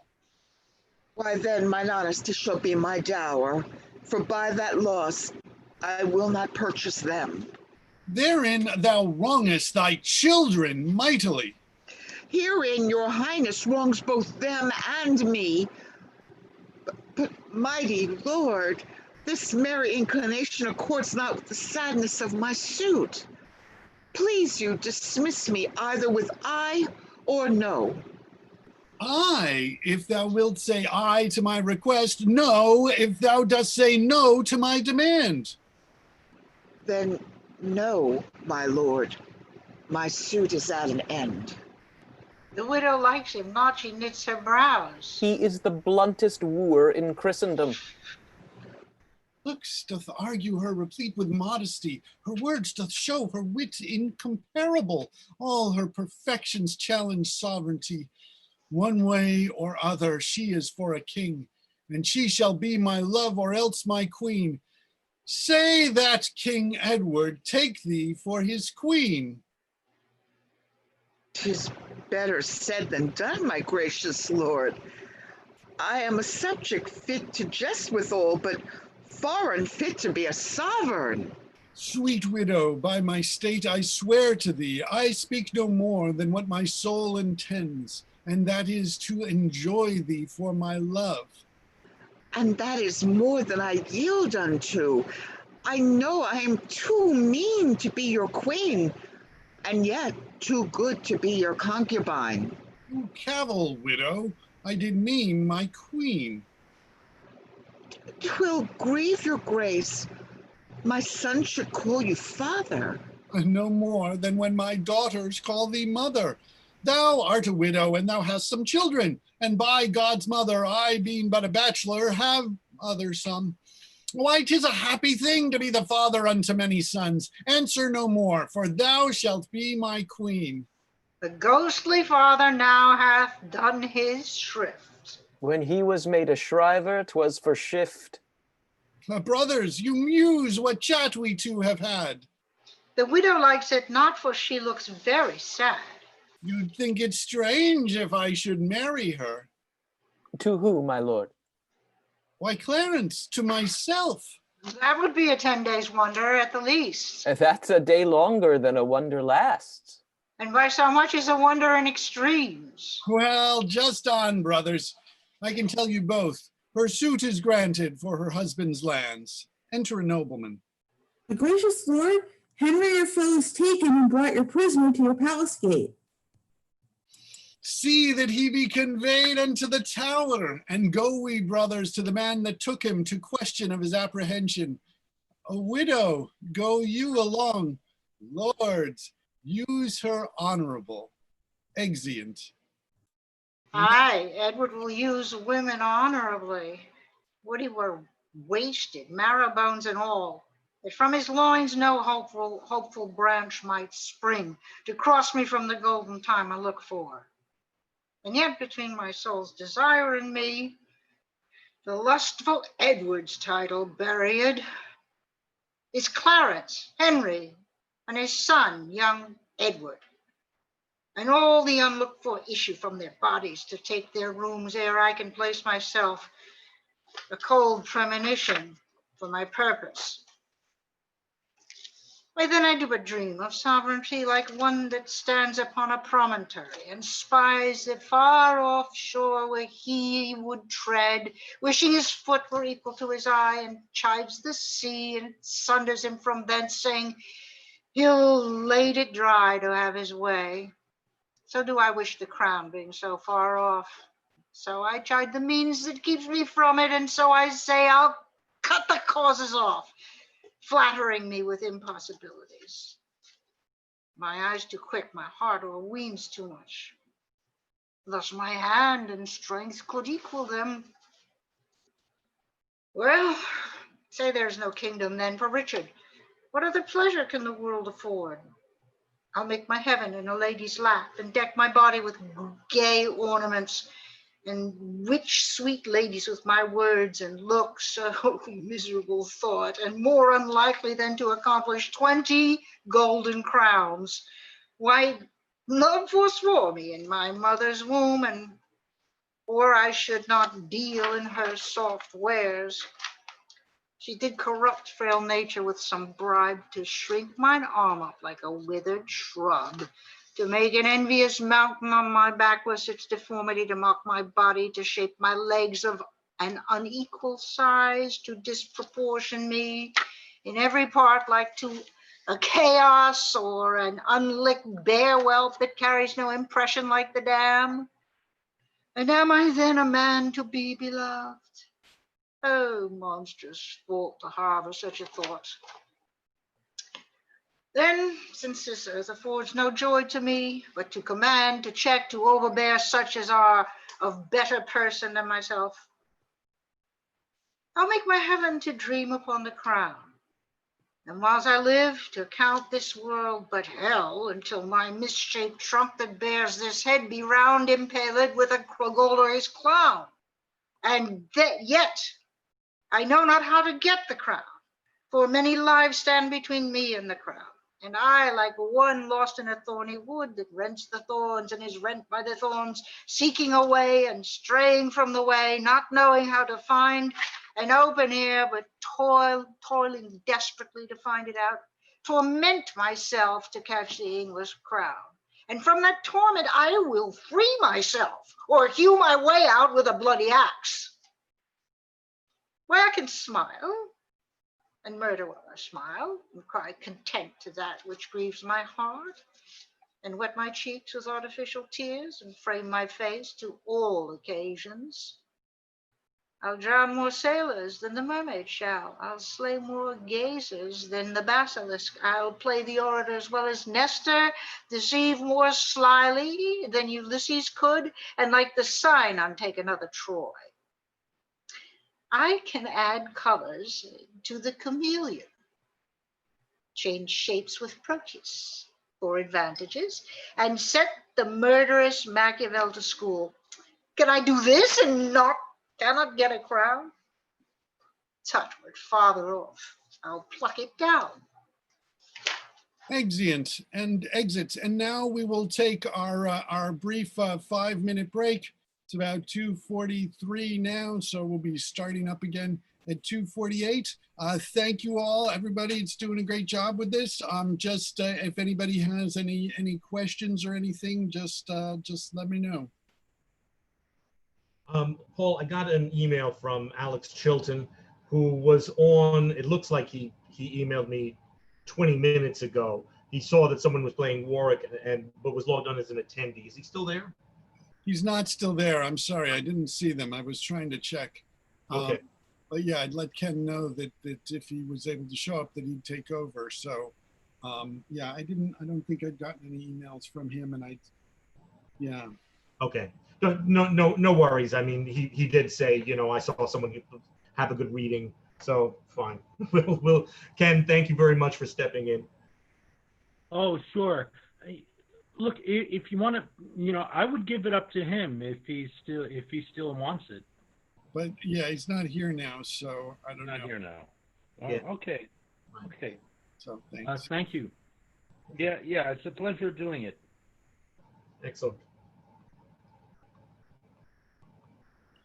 Yeah, no, it's interesting in that even though now we think of the plays as the first part of Henry VI, the second part of it, and the third part of Henry VI, that actually the first part was written after the second and third parts, because we know that like the second part was like the first published ones and could possibly have been one of Shakespeare's very first plays, was published as the first part of the contention between the houses of the Dukes of York and Lancaster, and with the death of the good Duke Humphrey, and so so that was kind of a long title. So then when they were putting it in the folio, let's just call it first part, second part, third part, which made it earlier, because this was the second part of the contention betwixt the houses of York and Lancaster, and I forget what the subtitle was with. But I think it had something to do about with the death of the good King Henry, the good holy King Henry, who just sort of. Wasn't there a mention of Humphrey in one of the titles? Yes, in the first part of the contention, with the death of the good Duke Humphrey. That's what I'd said, which was part 2. Part 3 is, I mean, Humphrey doesn't get any mention because he already died in part 2. Right. But then, yeah, the Henry, I mean, it's like, wow. It's yeah, he's got some beautiful speeches, and I just love, I mean, the whole sort of sequence of the father who's killed, the son who's killed his father, and the father who's killed his son, and Right. and just sort of it's great that he does this to take the impact of that what this war has on the actual people, Why do all these people keep calling, it's like gentle Warwick? Warwick is a warrior who slays people right and left. Well, gentle wasn't really thought of as the way we think of gentle now, as being like nice and soft and cuddly. It was gentle as in he was a gentleman, because that's one of the things he gets chided for in the earlier things, is that he's not as of noble birth as most of the others, but because, well, Salisbury before and then Warwick, through their wealth, have gained a real position of prominence, and so that he finally makes it up to Earl. But I mean, I think in some ways it may be sort of a little bit like gentle Warwick, like you're not noble. I don't know if that could be a part of it, but I think that's it's in that sense that people are using gentle. But when you're talking about gentlemen versus common folk, aren't common folk supposed to be coarse and brute, while gentlefolk should be less inclined to slaughter? Well, not necessarily, since it's really the noble folk who are sort of putting it all on, and it's just sort of that it was a very much more highly structured society even than ours in terms of the nobility, and then the gentry, and then the working people, and then the peasants, and I mean, it's also, I mean, something that our country was sort of designed to fight against, and yet has managed to establish it as well. So there you go. But yeah, if anybody else will be getting started in about another minute or so, just anybody who can have any questions and anything before we get going. How are you getting your script up so high so that your face is and your eyes are more visible? It's because I'm reading it like the PDF on the same computer that I'm doing the Zoom call. So, Oh my God. yeah, so that's a way to do it so that you can so that you don't have to like print it out if you don't have the book or to be looking down. So I know some people do have some difficulty with that. I mean, with the computer, I think with most computers you can do it, but it's I think that like if you're doing it on an iPad or on a phone, it's difficult to do things on the same device. But it's also, yeah, just that is. So you just bring the file up and it'll go over the image on the screen? Yeah, well, what you do is once you open it up, is that you open up the PDF in whatever program, like if you have a Mac, I've got it open in preview, and then you sort of size that screen. Like what I do is I size it so it's like about the top third of my computer by like sizing the window of that screen up and down. And then with Zoom, instead of it taking up the whole screen, I sort of move it down below that so that even though you're only in one thing at a time, if you click out of Zoom and go into the PDF like I just did, it doesn't make any difference to Zoom.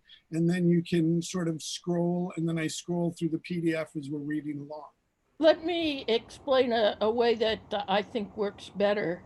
When you have the Zoom, you size it so that the original Zoom window goes all the way down, and then you leave that there, and you take the PDF.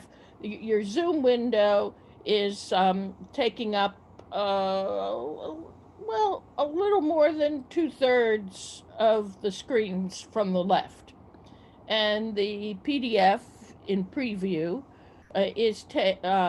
if you have click on it, it's taking up almost. I have it at the moment because of my eyesight. I made the type bigger. There's a magnifying glass plus. Anyway, so I sized the PDF for the size that I want to read, and that's on the right. So when I have when I'm reading the PDF, and I'm also able to see the other person that I'm looking at. Good, yeah, that's great. Now, whenever you click start or stop video or mute or unmute, then the Zoom window goes over the PDF, but you just then you click onto the PDF it's only covering part of the PDF, and you click on the part that's still there, and the PDF again goes over that part of the Zoom. So right now with the PDF on top of the Zoom, I see all of your face. You are not covered up by the PDF, even though only part of the Zoom screen is showing. I was out of the room though. How do you get the PDF onto your Zoom? Do you have an app that you need or a particular thing? No. What? It's in preview. You It's just side by side. The book open. It's Yeah, what? They're side by side. You just have your PDF open. Yeah, Yeah, it's that I mean to have the it's about having the two programs open and be able to click back and forth. I know certainly with some like with the iPad it causes problems because you can't really keep two apps open at the same time, at least with the older ones. And I think with Chromebooks sometimes there's some trouble with it.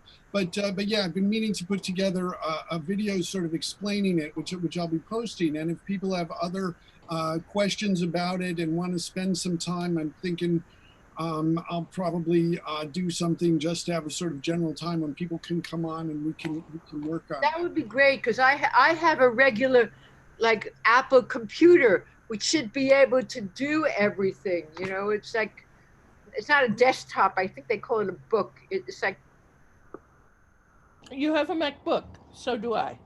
Yeah. it's not a book really because it's bigger than a book. I'll ask But Mark. it's just called a MacBook. It's a um It's a an laptop. expensive computer, is what I have to It's say. a laptop. Yeah, right. That's what it is. It's a laptop and should be able to do. I should be able to see it, not have to hold the book all the time, which would be great. But I can't figure out how to do it. Yeah, no, and it's fine. I mean, it's like when you have the things and you need to read off a script, just sort of try and, if you can, cheat a little bit to the camera because that is how we see your face, and it's easier if they're both on the things. But I think maybe on this Wednesday at 7:30, I'll do a thing where I'll go over it, and so anybody's got any questions, wants to try out some stuff, come on by, and You we'll. would have to send a PDF to us, some kind of something, so that we could practice with it. Yeah, well, that's fine. If there's anything that any plays that people want to practice with to do that for the Wednesday, just email me and I can email you the PDFs and then we can go over it then. But we still have a whole bunch of battles and wars and kings to kill yet today. So let The us. writing in this is very good. Some of the speeches are really fun. Yeah, there's really some wonderful things. And of course, like you have, I mean, in York's final speech, one of his final speech, I mean, like this woman's heart wrapped in a tiger's hide, you know, that is then used the first sort of reference to Shakespeare, these, which the upstart crow and all of that, which is playing on that bit of the language, which is from one of his earliest plays. So anyways, let us now resume where we were in England. It's all been taken. Resume. Oh gosh, yes, resume on Zoom in the court of France. Flourish. Enter Louis, the French king, his sister Bona, his admiral called Bourbon, Prince Edward, Queen Margaret, and the Earl of Oxford. Louis sits and riseth again. Fair Queen of England, worthy Margaret, sit down with me. It ill befits thy state and birth that thou shouldst stand while Louis doth sit. No, mighty King of France, now Margaret must strike her sail and learn a while to serve where kings command. I was, I must confess, great Albion's queen in former golden days, but now mischance hath trod my title down, and with dishonor laid me on the ground, where I must take like seat unto my fortune, and to my humble seat conform myself. Why, say, fair Queen, whence springs this deep despair? From such a cause as fills mine eyes with tears and stops my tongue, while heart is drowned in cares. Whate'er it be thou still like thyself, and sit here by our side. Teacher by him. Yield not thy neck to fortune's yoke, but let thy dauntless mind still ride in triumph over all mischance. Be plain, Queen Margaret, and tell thy grief. It shall be eased if France can yield relief.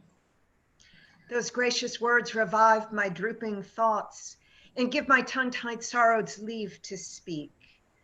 Now, therefore, be it known to noble Louis that Henry, sole possessor of my love, is of a king become a banished man, and forced to live in Scotland a forlorn, while proud, ambitious Edward, Duke of York, usurps the regal title and the seat of England's true anointed, lawful king.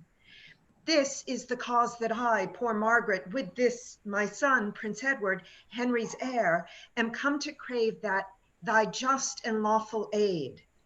And if thou fail us, all our hope is done. Scotland hath will to help, but cannot help. Our people and our peers are both misled.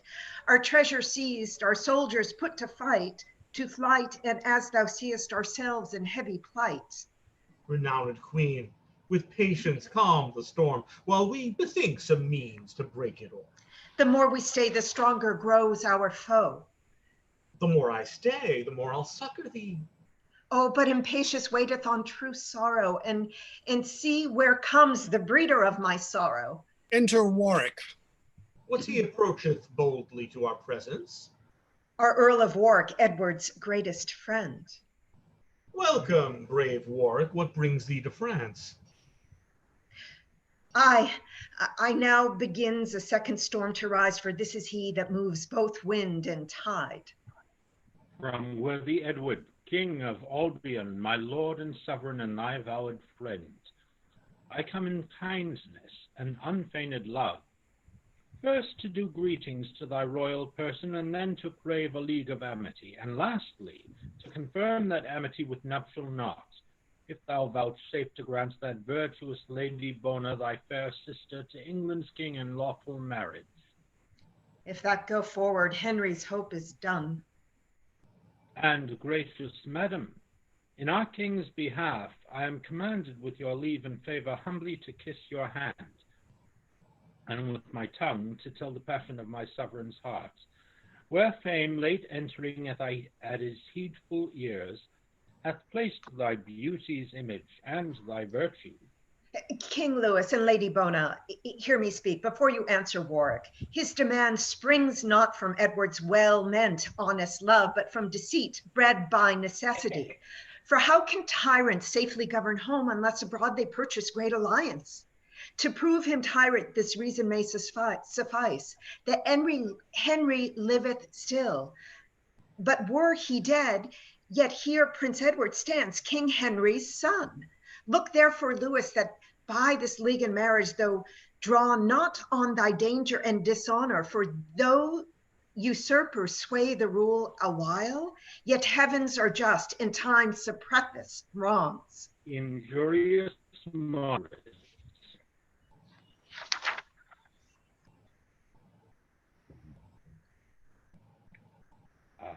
I probably have a different edition. No, you're good. You're good. It's Jennifer needs to be on. Oh, I'm sorry. Bottom of 81. What? Top of 81?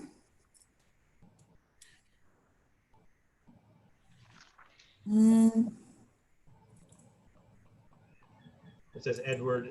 That's Prince Edward. And why not? Okay. 81? Okay. Look therefore, Louis, that by this league and marriage, thou draw not on thy danger and dishonor, for though usurpers sway the rule a while, yet heaven are just, and time suppresseth wrongs. Injurious Margaret. Why not, Queen? Because thy father Henry did usurp, and thou no more art prince than she is queen.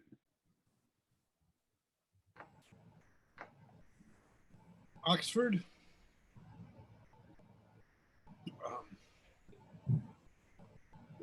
All right. Yeah, this is sorry. All right. Then Warwick disannuls great John of Gaunt, which did subdue the greatest part of Spain, and after John of Gaunt, Henry IV, whose wisdom was a mirror to the wiseness, and after the wise prince, Henry V, who by his prowess conquered all France. From these our Henry lineally descends.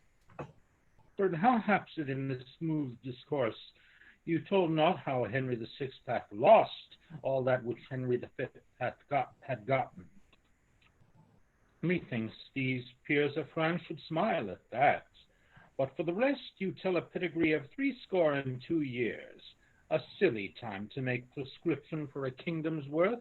Why, Warwick, canst thou speak against thy liege, whom thou obeyedst 36 years, and not bewray thy treason with a blush?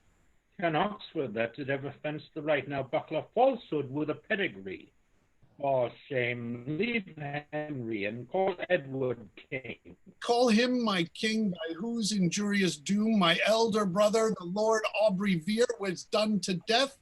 And more than so, my father, even in the downfall of his mellow years, when nature brought him to the door of death? No, Warwick, no. While life upholds this arm upholds the house of Lancaster. And I the house of York. Queen Margaret, Prince Edward, and Oxford, vouchsafe at our request to stand aside, while I use further conference with Warwick. Heavens grant that Warwick's words bewitch him not. Now, Warwick, tell me, even upon thy conscience, is Edward your true king? For I were loth to link with him that were not lawful chosen. Thereon I pawn my credit and mine honor. But is he gracious in the people's eye? The more that Henry was unfortunate. Then further, all dissembling set aside, tell me for truth the measure of his love unto our sister Bona. Such it seems as may beseem a monarch like himself. Myself have often heard him say and swear that this love was an eternal plant, whereof the root was fixed in virtue's ground, the leaves and fruit maintained with beauty's sun, exempt from envy but not from disdain, unless the Lady Bona quit his pain. Now, sister, let us hear your firm resolve.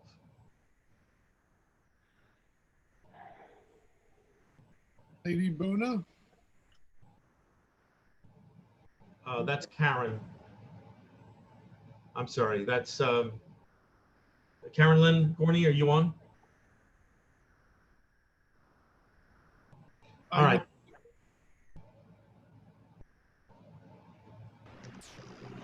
She may have gone out too. Okay, would you just read Bona for now, please, Julie? Or I could. All right, Eleanor, yes, go ahead, would you? That would be great. Page. We are on page 84. 84. Okay. Okay, I missed my dicks. Your grant or your denial shall be mine. Did I confess that oft ere this day, when I heard your king's desert recounted, mine ear hath tempted judgment to desire? Then, Warwick, thus, our sister shall be Edward's, and now forthwith shall articles be drawn, touching the jointure that your king must make, which with her dowry shall be counterpoised. Draw near, Queen Margaret, and be a witness that Bona shall be a wife to the English king. Edward, but not to the English king. Deceitful Warwick, it was thy device by this alliance to make void my suit before thy coming. Before thy coming, Lewis was Henry's friend. And still is a friend to him and Margaret. But if your title to the crown be weak, as may appears by Edward's good success, then 'tis but reason that I be released from giving aid, which late I promised. Yet shall you have all kindness at my hand that your estate requires, and mine can yield. Henry now lives in Scotland at his ease, where having nothing, nothing can he lose. And as for you yourself, our quondam queen, you have a father able to maintain you, and better 'twere you troubled him than France. He's impudent and shameless, Warwick, proud setter up and puller down of kings. I will not hence, till with my talk and tears, both full of truth, I make King Louis behold thy sly conveyance and thy lord's false love. Post blowing a horn within. Both of you are birds of self same feather. Warwick, this is some post to us or thee. Enter the post. My Lord Ambassador, these letters are for you, sent from the brother Marquis Montague. These from our king unto your majesty, and madam, these for you, from whom I know not. They all read their letters. I like it well that our fair queen and mistress smiles at her news, while Warwick frowns at his. Nay, Markham Lewis stamps as he were meddled. I hope all's for the best. Warwick, what are thy news? And yours, fair queen? Mine such as fills my heart with unhoped joys. Mindful of sorrow and heart's discontent. What? Has your king married the Lady Grey? And now to soothe your forgery and his, sends me a paper to persuade me patience? Is this the alliance he seeks with France? Dare he presume to scorn us in this manner? I told you, your majesty, as much before. This proveth Edward's love and Warwick's honesty. King Louis, I here protest in sight of heaven, and by the hope I have of heavenly bliss, that I am clear from this misdeed of Edward's. No more my king, for he dishonors me, but most himself, if he could see his shame. Did I forget that by the house of York my father came untimely to his death? Did I let pass the abuse done to my niece? Did I impale him with the regal crown? Did I put Henry from his native right? And am I guerdoned at the last with shame? Shame on himself, for my desert his honor. And to repair my honor lost by him, I here renounce him and return to Henry, my noble queen. Let former grudges pass, and henceforth I am thy true servitor. I will revenge his wrong to Lady Bona and replant Henry in his former states. Warwick, these words have turned my hate to love, and I forgive, and quite forget old faults, and joy that thou becomest King Henry's friend. So much his friend, I his unfeigned friend, that if King Louis vouchsafe to furnish us with some few bands of chosen soldiers, I'll undertake to land them on our coast and force the tyrant from his seat by war. 'Tis not his new-made bride shall succor him. And as for Clarence, as my letters tell me, he's very likely now to fall from him, for matching more for wanton lust than honor, or than for strength and safety of our country.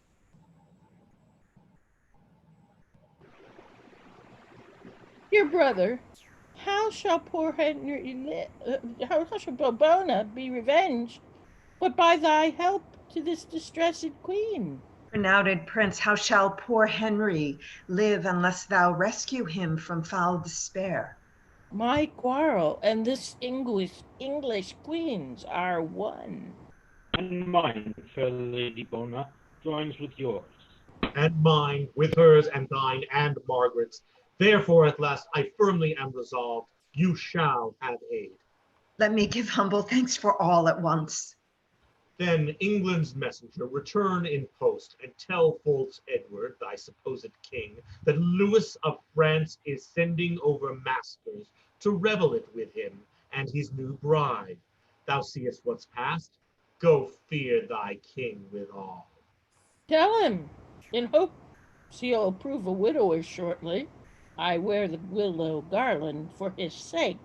Tell him my mourning weeds are laid aside, and I am ready to put armor on. Tell him from me that he hath done me wrong, and therefore I'll uncrown him ere it be long. There's thy reward, be gone. Exit post. But Warwick, thou and Oxford with 5,000 men shall cross the seas and bid false Edward battle. And as occasion serves, this noble queen and prince shall follow with a fresh supply. Yet, ere thou go, but answer me one doubt. What pledge have we of thy firm loyalty? This shall assure my constant loyalty, that if our queen and this young prince agree, I'll join mine eldest daughter and my joy to him forthwith in holy wedlock bands. Yes, I agree, and thank you for your motion. Son Edward, she is fair and virtuous. Therefore delay not, give thy hand to Warwick, and with thy hand thy faith irrevocable, that only Warwick's daughter shall be thine. Yes, I accept her, for she well deserves it. And here to pledge my vow, I give my hand. Gives his hand to Warwick. Why stay we now? These soldiers shall be levied, and thou, Lord Bourbon, our high admiral, shall waft them over with our royal fleet. I long till Edward fall by war's mischance for mocking marriage with a dame of France. Exeunt. Mene Warwick. I come from Edward as ambassador, but I return his sworn and mortal foe. Matter of marriage was the charge he gave me, but dreadful war shall answer his demand. Had he none else to make us stale but me?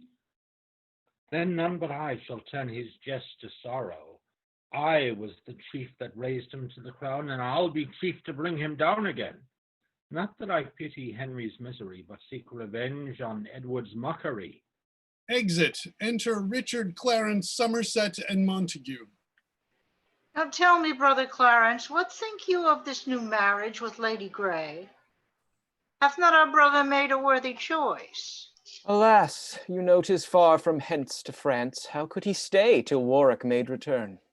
My lords, forbear this talk. Here comes the king. Flourish. Enter King Edward, Lady Grey, Pembroke, Stafford, Hastings. 4 stand on one side and 4 on the other. And his well-chosen bride. I mind to tell him plainly what I think. Now, brother of Clarence, how like you our choice, that you stand pensive as half malcontent? As well as Louis of France, or the Earl of Warwick, which are so weak of courage and in judgment that they'll take no offense at our abuse. Suppose they take offense without a cause. They are but Louis and Warwick. I am Edward, your king and Warwick's, and must have my will. And shall have your will, because our king, yet hasty marriage seldom proveth well. Yea, brother Richard, are you offended too? Not I, no. God forbid that I should wish them severed, whom God hath joined together. I, and 'twere pity to sunder them, that yoke so well together. Setting your scorns and your mislike aside, tell me some reason why the Lady Grey should not become my wife and England's queen. And you too, Somerset and Montague, speak freely what you think. Then this is mine opinion, that King Louis becomes your enemy for mocking him about the marriage of the Lady Bona. And Warwick, doing what you gave in charge, is now dishonored by this new marriage. Well, what if both Louis and Warwick be appeased by such invention as I can devise? Yet to have joined with France in such alliance would have strengthened this our commonwealth against foreign storms than any homebred marriage. Why knowst not, Montague, that of itself England is safe, if true within itself. But safer when 'tis back with France. 'Tis better using France than trusting France. Let us be backed with God and with the seas, which he hath given for fence impregnable, and with their helps only onely defend ourselves. In them and in ourselves our safety lies. For this one speech, Lord Hastings well deserves to have the air of the Lord Hungerford. Aye, what of that? It is my will and grant, and for this once my will shall stand for law.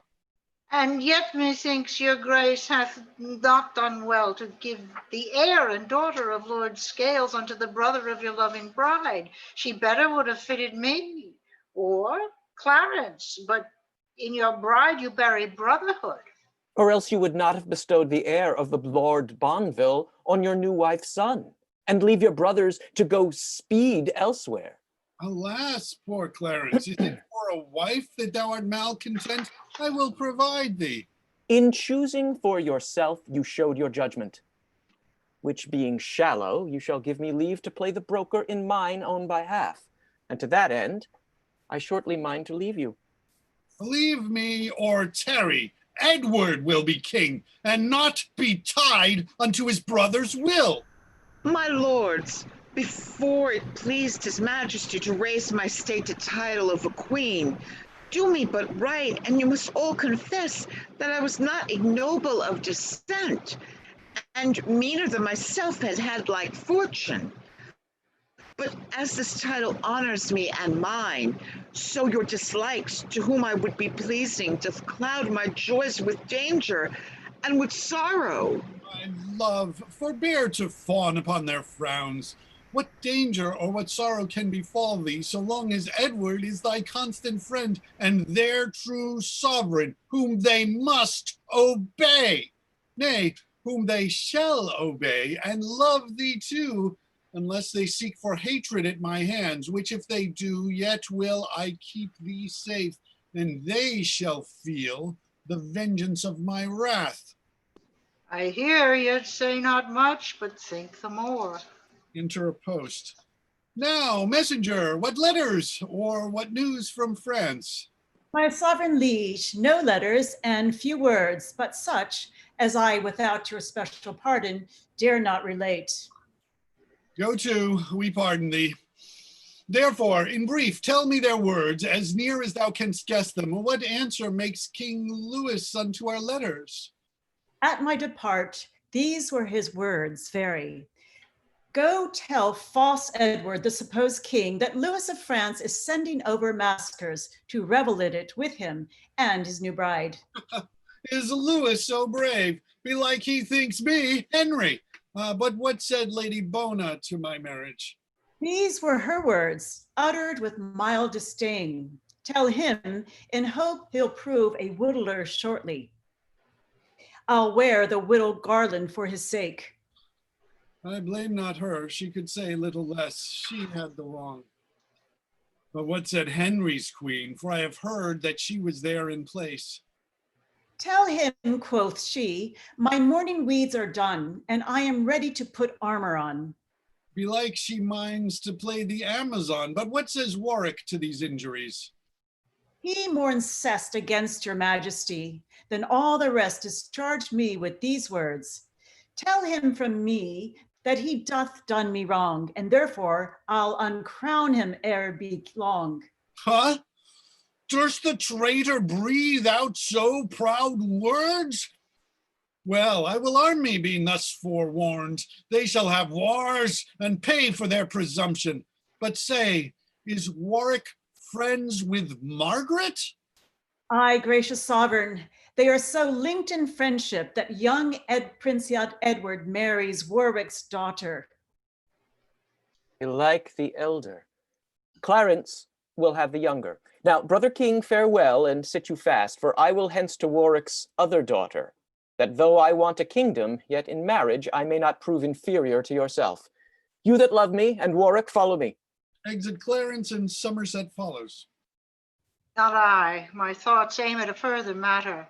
I stay not for the love of Edward, but the crown. Clarence and Somerset both gone to Warwick. Yet am I armed against the worst can happen, and haste is needful in this desperate case. Pembroke and Stafford, you in our behalf go levy men and make prepare for war. They are already or quickly will be landed. Myself in person will straight follow you. Exeunt Pembroke and Stafford. Ere I go, Hastings and Montague, resolve my doubt. You twain of all the rest are near to Warwick by blood and by alliance. Tell me, if you love Warwick more than me, if it be so, then both depart to him. I rather wish you foes than hollow friends. But if you mind to hold your true obedience, give me assurance with some friendly vow that I may never have you in suspect. So God help Montague as he proves true. And Hastings as he favors Edward's cause. Now, brother Richard, will you stand by us? I, in despite of all that, shall withstand you. Why so? Then I am sure of victory. Now, therefore, let us hence and lose no hour till we meet Warwick with his foreign power. Exeunt. Enter Warwick and Oxford in England with French soldiers. Trust me, my lord, all hitherto goes well. The common people by numbers swarm to us, but see where Somerset and Clarence come. Speak suddenly, my lords. Are we all friends? Fear not that, my lord. Then, gentle Clarence, welcome unto Warwick, and welcome Somerset. I hold it cowardice to rest mistrustful where a noble heart hath formed an open hand in sign of love. Else might I think that Clarence Edward's brother were but a feigned friend to our proceedings. But welcome, sweet Clarence, my daughter shall be thine. And now what rests, but in night's coverture, thy brother being carelessly encamped, his soldiers lurking in the towns about, and but attended by a simple guard, we may surprise and take him at our pleasure. Our scouts have found the adventure very easy, that as Ulysses and stout Diomed with sleight and manhood stole to Rhesus' tents and brought from thence the Thracian fatal steeds, so we, well covered with the knight's black mantle, at unawares may beat down Edward's guard, and seize himself. I say not slaughter him, for I intend but only to surprise him. You that will follow me to this attempt, applaud the name of Henry with your leader. Henry! Henry! Henry. Why then, let's on our way in silent sort, for Warwick and his friends, God and St. George. Exeunt. Enter 3 watchmen to guard the king's tent.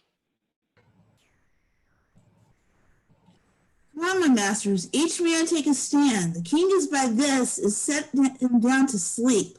What, will he not to bed? Why no, for he hath made a solemn vow, never to lie and take his natural rest, till Warwick or himself be quite suppressed. Tomorrow then belike shall be the day, if Warwick be so near as men report.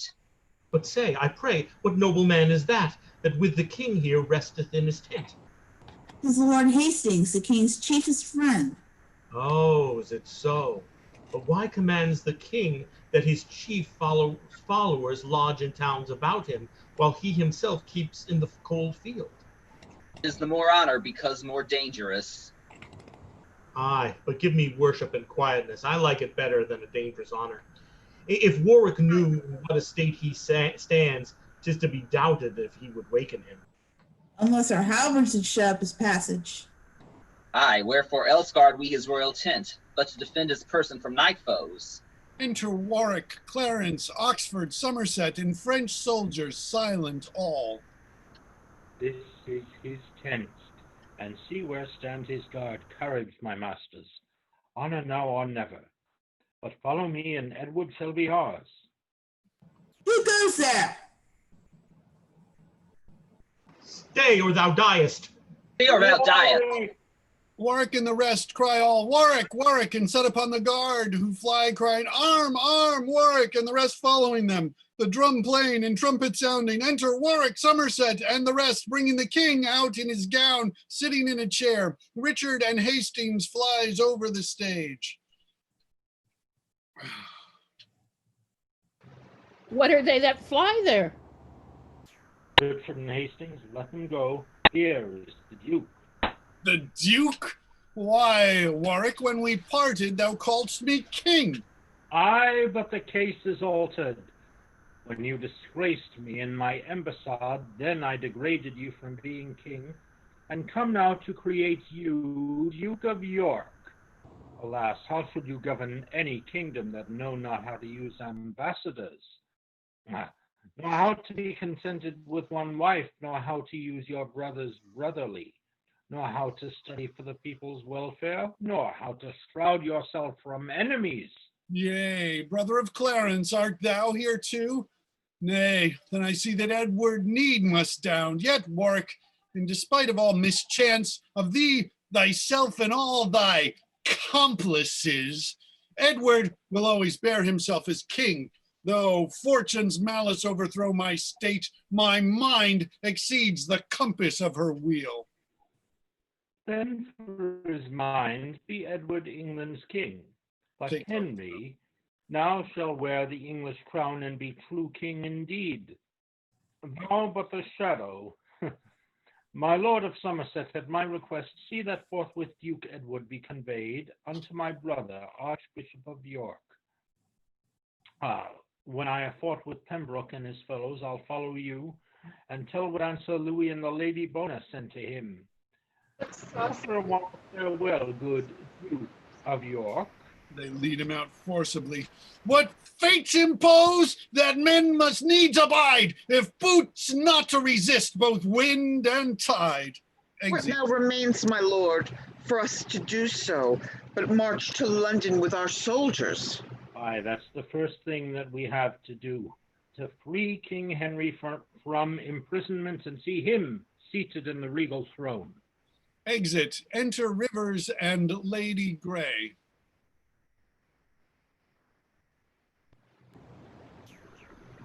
Madam, what makes you in this sudden change? Why, Brother Rivers, are you yet to learn what late misfortune has befallen King Edward? What loss of some pitched battle against Warwick? No, but the loss of his own royal person. That is my sovereign slain? I almost slain, for he is taken prisoner, either betrayed by falsehood of his guard, or by his foes surprised at unawares. And as I further have to understand, it is new committed to the Bishop of York, fell Warwick's brother, and by that our foe. Oh, these news, I must confess, are full of grief. Yet, gracious madam, bear it as you may, Warwick may lose that now hath won the day. Till then, fair hope must hinder life's delay. Oh, and I the rather wane me from despair for love of Edward's offspring in my womb. That it is that makes me bridle passion and bear with mildness my misfortune's cross. I for this, I draw to many a tear and stop the rising of blood-sucking sighs, lest that my sighs or tears I blast or drown King Edward's fruit, true heir to the English crown. But, madam, where is Warwick then become? I am informed that he comes towards London to set the crown once more on Henry's head. Guess thou the rest. King Edward's friends must down but to prevent the tyrant's violence. For trust not him that hath once broken faith. I'll hence forthwith unto the sanctuary to save at least the heir of Edward's right. There shall I rest secure from force and fraud. Come, therefore, let us fly, while we may fly. If Warwick take us, we are sure to die. Exeunt. Enter Richard, Lord Hastings, and Sir William Stanley. Now, my Lord Hastings and Sir William Stanley, leave off to wonder why I drew you hither into this chiefest thicket of the park. Thus stand the case. You know our king, my brother, is prisoner to the bishop here, at whose hands he hath good usage and great liberty, and often but attended with weak guard, comes hunting this way to disport himself. I have advertised him by secret means, that if about this hour he make his way, under color of his usual game, he shall here find his friends with horse and men to set him free from his captivity. Enter King Edward and a huntsman with him. This way, my lord, for this way lays the game. Oh, nay, this way, man. See where the huntsmen stand. Now, brother of Gloucester, Lord Hastings, and the rest, stand you thus close to steal the bishop's deer? Brother, the time and case requireth haste. Your horse stands ready at the park corner. But whether shall we then? To Lynn, my lord, and ship from hence to Flanders. Well, guest, believe me, for that was my meaning.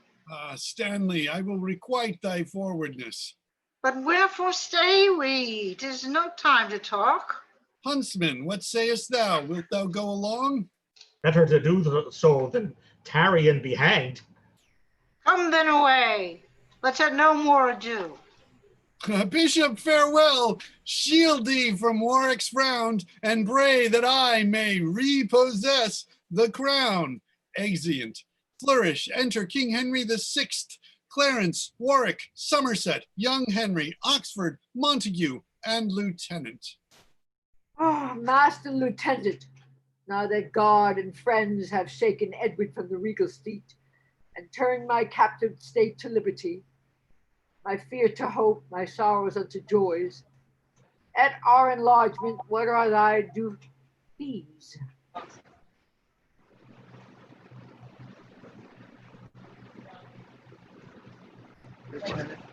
Subjects may challenge nothing of their sovereigns, but if an humble prayer may prevail, I then crave pardon of your majesty. For what, Lieutenant? For well using me?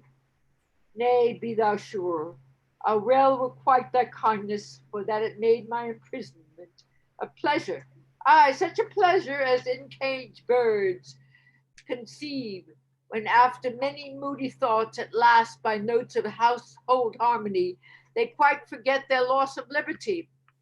But Warwick, after God, thou settest me free, and chiefly therefore I thank God and thee. He was the author, thou the instrument. Therefore that I may conquer fortune's sprite by living low, where fortune cannot hurt me or hunt me, and that the people of this blessed land may not be punished for my thwarting stares. Warwick, although my head will wear the crown, I here resign my government to thee, for thou art fortunate in all thy deeds. Your grace hath still been famed for virtuous, and now may seem as wise as virtuous by spying and avoiding fortune's malice. For few men rightly temper with the stars. Yet in this one thing let me blame your grace for choosing me when Clarence is in place. No, Warwick, thou art worthy of the sway, to whom the heavens in thy nativity adjudged an olive branch and laurel crown, as likely to be blessed in peace and war, and therefore I yield thee my free consent. And I choose Clarence only for a protector. Warwick and Clarence, give me both your hands. Now join your hands, and with your hands your hearts, that no dissension hinder government. I make you both protectors of this land, while I myself will lead a private life, and in devotion spend my latter days to sin's rebuke and my Creator's praise. What answers Clarence to his sovereign's will? That he consents if Warwick yield consent, for on thy fortune I repose myself. Why then, though loth, yet must I be content. We'll yoke together like a double shadow to Henry's body and supply his place, I mean in bearing weight of government, while he enjoys the honor and his ease. And Clarence, now then it is more than needful, forthwith that Edward be pronounced a traitor, and all his lands and goods be confiscate. What else? And that succession be determined. I therein Clarence shall not want his part. But with the first of all your chief affairs, let me entreat, for I command no more, that Margaret your queen and my son Edward be sent for, to return from France with speed. For till I see them here, by doubtful fear my joy of liberties hath eclipsed. It shall be done, my sovereign, with all speed. My lord of Somerset, what youth is that of whom you seem to have so tender care?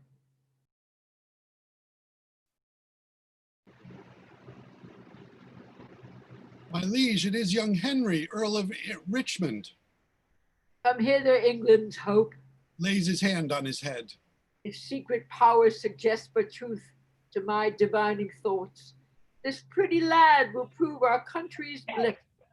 His looks are full of peaceful majesty, his head by nature framed to wear a crown, his hand to wield a scepter, and himself likely in time to bless a regal throne. Make much of him, my lords, for this is he, must help you more than you are hurt by me. Enter a post. What news, my friend? That Edward it is escaped from your brother and fled, as he here since to Burgundy. Unsavory news, but how made he escape? He was conveyed by Richard, Duke of Gloucester, and the Lord Hastings, who attended him in secret ambush on the forest side, and from the bishop's huntsmen rescued him, for hunting was his daily exercise. My brother was too careless of his charge, but let us hence, my sovereign, to provide a salve for any sore that may be tied. Exeunt, Manet, Somerset, Richmond, and Oxford. My lord, I like not this flight of Edward's, for doubtless Burgundy will yield him help. And we shall have more wars before too long, as Henry's late presaging prophecy did glad my heart with hope of this young Richmond. So doth my heart misgive me in these conflicts, which may befall him to his harm and ours. Therefore, Lord Oxford, to prevent the worst, forthwith will send him hence to Brittany, till storms be past of civil enmity. Aye, for if Edward repossess the crown, 'tis like that Richmond with the rest shall down. It shall be so. He shall to Brittany come, therefore, let's about it speedily. Exeunt. Flourish, enter Edward, Richard, Hastings, and soldiers. Now, brother Richard, Lord Hastings, and the rest, yet thus far fortune maketh us amends, and says that once more I shall interchange my waned state for Henry's regal crown. Well have we passed, and now repassed the seas, and brought desired help from Burgundy. What then remains, we being thus arrived from Ravenspur haven before the gates of York, but that we enter as into our dukedom. The gates made fast. Brother, I like not this. For many men that stumble at the threshold are well foretold that danger lurks within. Tush, man, abodements must not now affright us. By fair or foul means we must enter in, for hither will our friends repair to us. My liege, I'll knock once more to summon them. Enter on the walls the mayor of York and his brethren. My lords, we were forewarned of your coming, and shut the gates for safety of ourselves, for now we owe allegiance unto Henry. But Master Mayor, if Henry be your king, yet Edward at the least is Duke of York. True, my good lord, I know you for no less. Why, and I challenge nothing but my dukedom, as being well content with that alone. But when the fox hath once got in his nose, he'll soon find means to make the body follow. Why, Master Major, why stand you in such doubt? Open the gates. We are King Henry's friends. I say you so. The gates shall then be opened. A wise, stout captain, and soon persuaded. The good old man would fain that we were all well. So 'twere not for him, of him, but being entered, I doubt, not I, but that we shall soon persuade both him and all his brothers unto reason. Enter the mayor and 2 aldermen. So, Master Mayor, these gates must not be shut but in the night or in the time of war. What fear not, man, but yield me up the keys. Takes his keys, for Edward will defend the town and thee and all those friends that deign to follow me. March, enter Montgomery with drum and soldiers. Brother, this is Sir John Montgomery, our trusty friend, unless I be deceived. Welcome, Sir John, but why come you in arms? To help King Edward in his time of storm, as every loyal subject ought to do. Oh, thanks, good Montgomery. But we now forget our title to the crown and only claim our dukedom, till God please to send the rest. Then fare you well, for I will hence again, I came to serve a king and not a duke. Drummers, strike up, and let us march away. The drum begins to march. Nay, stay, Sir John, a while, and we'll debate by what safe means the crown may be recovered. What talk you of debating? In few words, if you'll not here proclaim yourself our king, I'll leave you to your fortune and be gone, to keep them back that come to succor you. Why shall we fight if you pretend no title? Why, brother, wherefore stand you on nice points? When we grow stronger, then we'll make our claim. Till then, 'tis wisdom to conceal our meaning. Away with scrupulous wit, now arms must rule. And fearless minds climb soonest to the crowns. But brother, we will proclaim you out of hand.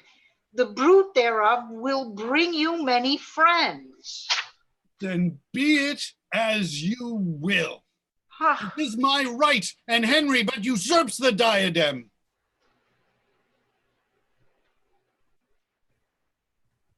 I now my sovereign speaketh like himself, and now will I be Edward's champion. Sound trumpet, Edward, shall be here proclaimed. Come, fellow soldier, make thou proclamation. Flourish, sound.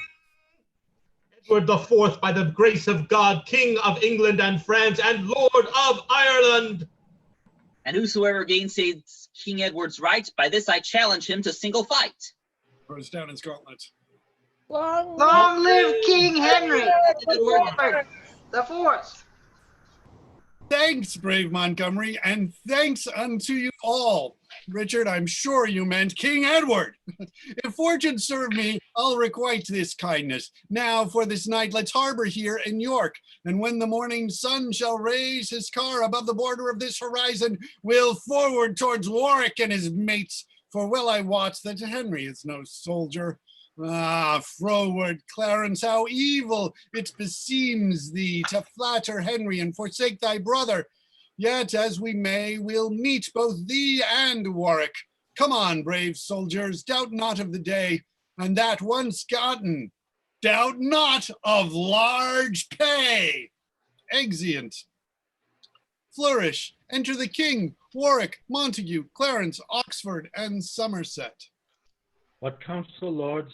Edward from Belgia with hasty Germans and blunt Hollanders hath passed in safety through the narrow seas, and with his troops doth march amain to London, and many giddy people flock to him. Let's levy men and beat him back again. A little fire is quickly trodden out, which being suffered, rivers cannot quench. Lord, sir, I have too much friends, nothing to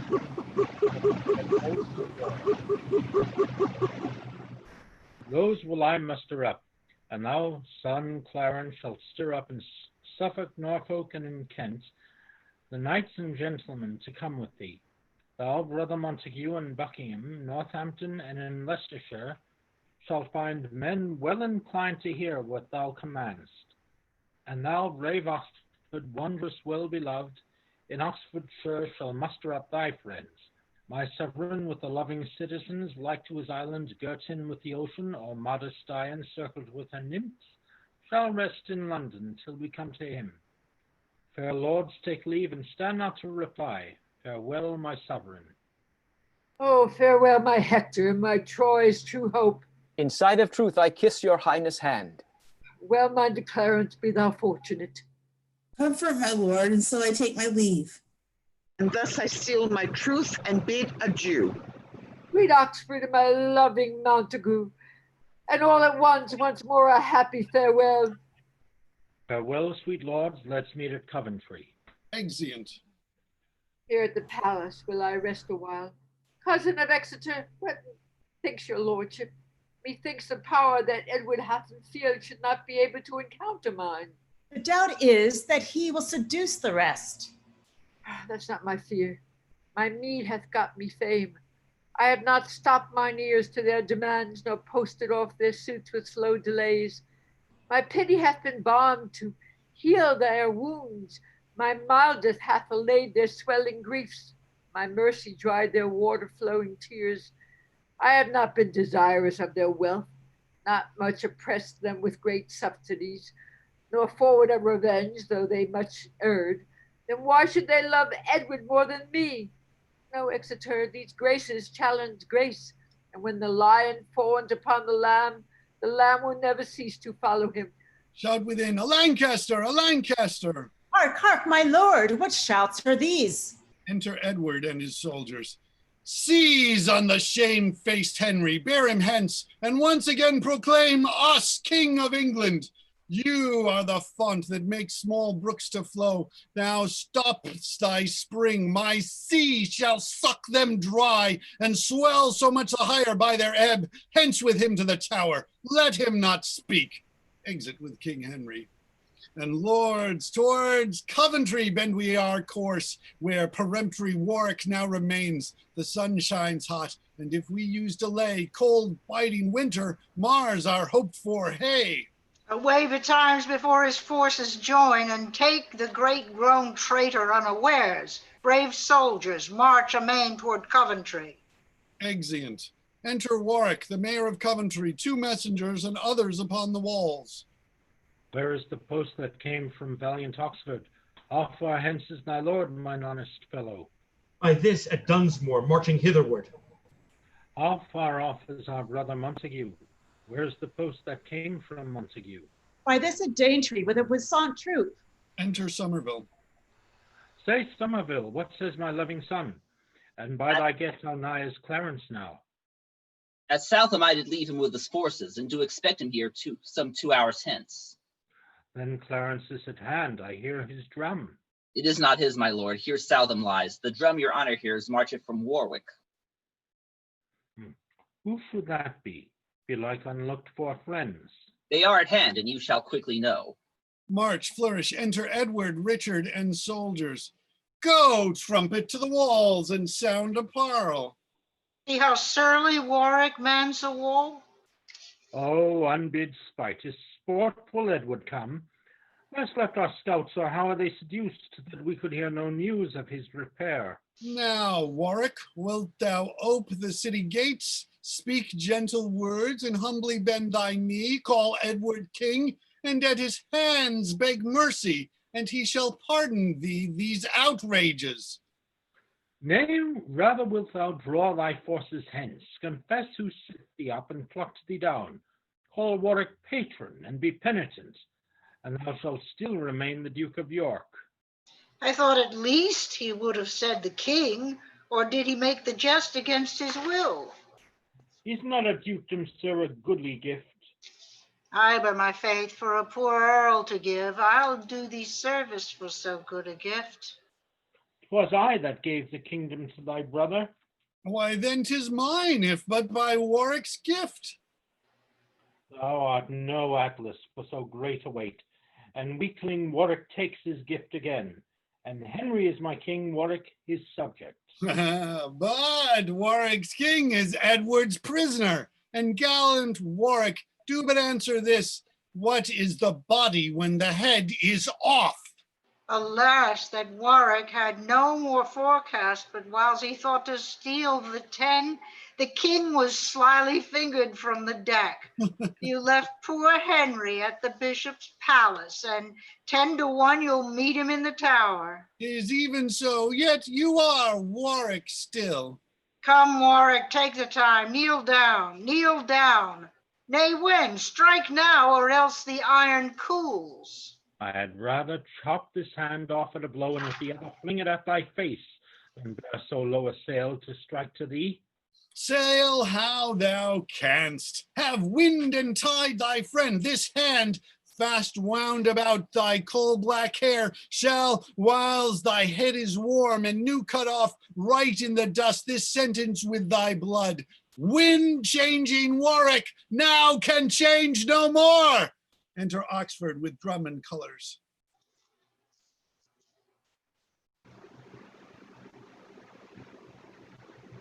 Warwick? See where Oxford comes. Oxford! Oxford for Lancaster! Gates are open, let us enter too. So other foes may set upon our backs, stand we in good array, for they, no doubt, will issue out again and bid us battle. If not, the city, being but of small defense, will quickly rouse the traitors in the same. Oh, welcome, Oxford, for we want thy help. Enter Montague with drum and colors. Thou and thy brother both shall buy this treason, even with the dearest blood your bodies bear. Parents, The harder match, the greater victory. My mind presageth happy gain and conquest. Enter Somerset with drum and colors. 2 of thy name, both Dukes of Somerset, have sold their lives unto the house of York, and thou shalt be the 3rd if this sword hold. Enter Clarence with drum and colors. And lo, where George of Clarence sweeps along, a force enough to bid his brother battle, with whom an upright zeal to right prevails more than the nature of a brother's love. Come, Clarence, come, thou wilt if Warwick call. Father of Warwick, know you what this means? Look here, I throw my infamy at thee. I will not ruinate my father's house, who gave his blood to lime the stones together and set up Lancaster. Why trust thou, Warwick, that Clarence is so harsh, so blunt, unnatural, to bend the fatal instruments of war against his brother and his lawful king? Perhaps that will object my holy oath. To keep that oath were more impiety than Jephthah when he sacrificed his daughter. I am so sorry for my trespass made, that to deserve well at my brother's hand, I here proclaim myself thy mortal foe. With resolution, wheresoe'er we meet, I meet thee as I will meet thee, if thou stir abroad, to plague thee for thy foul misleading me. And so, proud-hearted Warwick, I defy thee. And to my brother, turn my blushing cheeks. Pardon me, Edward, I will make amends. And Richard, do not frown upon my faults, for I will henceforth be no more unconstant. Now welcome more, and 10 times more, beloved, than if thou never hadst deserved our hate. Welcome, good Clarence. This is brother-like. Oh, passing traitor, perjured and unjust. Oh, what, Warwick? Wilt thou leave the town and fight, or shall we beat the stones about thine ears? Alas, I'm not cooped here for defense. I will away towards Bonnet presently, and biddy battle, Edward, if thou darest. Yes, Warwick, Edward dares and leads the way. Lords, to the field! St. George and victory! Exeunt, march. Warwick and his company follows. Alarum and excursions. Enter Edward, bringing forth Warwick wounded. So lie thou there, die thou, and die our fear. For Warwick was a bug that feared us all. Now, Montague, sit fast. I seek for thee, that Warwick's bones may keep thine company. Exit. Who is nigh? Come to me, friend or foe, and tell me who is victor, York or Warwick? Why ask I that? My mangled body shows my blood, my want of strength, my sick heart shows that I must yield my body to the earth, and by my fall the conquest of my foe. Thus yields the cedar to the axe's edge, whose arms gave shelter to the princely eagle, under whose shade the ramping lion slept, whose top branch overpeered Jove's spreading tree, and kept low shrubs from winter's powerful wind. These eyes, that now are dimmed with death's black veil, have been as piercing as the midday sun, to search the secret treasons of the world. The wrinkles in my brows, now filled with blood, were likened oft to kingly sepulchres. For who lived king but I could dig his grave, and who durst smile when Warwick bent his brow? Lo, now my glory smeared in dust and blood. My parks, my walks, my manners that I had even now forsake me. And of all my lands is nothing left me but my body's length. Why, what is pomp, rule, reign but earth and dust?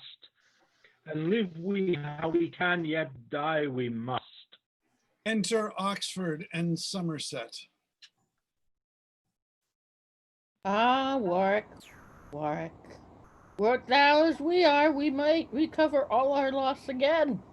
The Queen from France hath brought a puissant power. Even now we heard the news. Wouldst thou fly? Why then I would not fly. Ah, Montague, if thou be there, sweet brother, take my hand, and with thy lips keep in my soul awhile. Thou lovedst me not.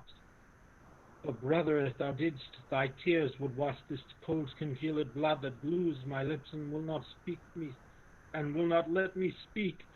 Come quickly, Montague, or I am dead. Ah, Warwick, Montague hath breathed his last, and to the latest gasp cried out for Warwick, and said, "Commend me to my valiant brother." And more he would have said, and more he spoke, which sounded like a cannon in a vault that might not be distinguished. But at last I well might hear, delivered with a groan, "Oh, farewell, Warwick." Sweet rest his soul. Fly, lords, and save yourselves, for Warwick bids you all farewell, to meet in heaven. Away, away to meet the Queen's great power. Here they bear away his body. Exeunt. Flourish, enter King Edward in triumph with Richard, Clarence, and the rest. Thus far our fortune keeps an upward course, and we are graced with wreaths of victory. But in the midst of this bright shining day, I spy a black, suspicious, threatening cloud that will encounter with our glorious sun, ere he attain his easeful western bed. I mean, my lords, those powers that the queen hath raised in Gallia have arrived our coast, and as we hear, march on to fight with us. A little gale will soon disperse that cloud and blow it to the source from whence it came. The very beams will dry those vapors up, for every cloud engenders not a storm. The queen is valued 30,000 strong, and Somerset with Oxford fled to her. If she have time to breathe, be well assured her faction will be full as strong as ours. We are advertised by our loving friends that they do hold their course towards Tewkesbury. We, having now the best at Barnetfield, will thither straight for willingness ridge way, and as we march, our strength will be augmented in every county as we go along. Strike up the drum, cry, courage, and away. Exeunt, flourish, march, enter the Queen, young Edward, Somerset, Oxford, and soldiers. Great lords, wise men ne'er sit and wail their loss, but surely seek how to redress their arms. What, though the mast be now blown overboard, the cable broke, the holding anchor lost, and half our sailors swallowed in the flood? Yet lives our pilot still. Is it meet that he should leave the helm and like a fearful lad with tearful eyes add water to the sea and give more strength to that which hath too much, whilst in his moan the ship splits on the rock? Which industry and courage might have saved? Ah, what a shame. Ah, what a fault were this.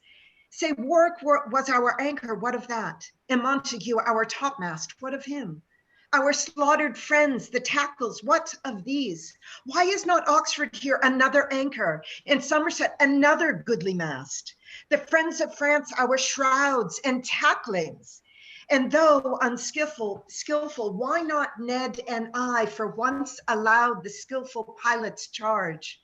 We will not from the helm to sit and weep, but keep our course. Through the rough wind say no, for shelves and rocks that threaten us with wrack. As good to chide the waves as speak them fair.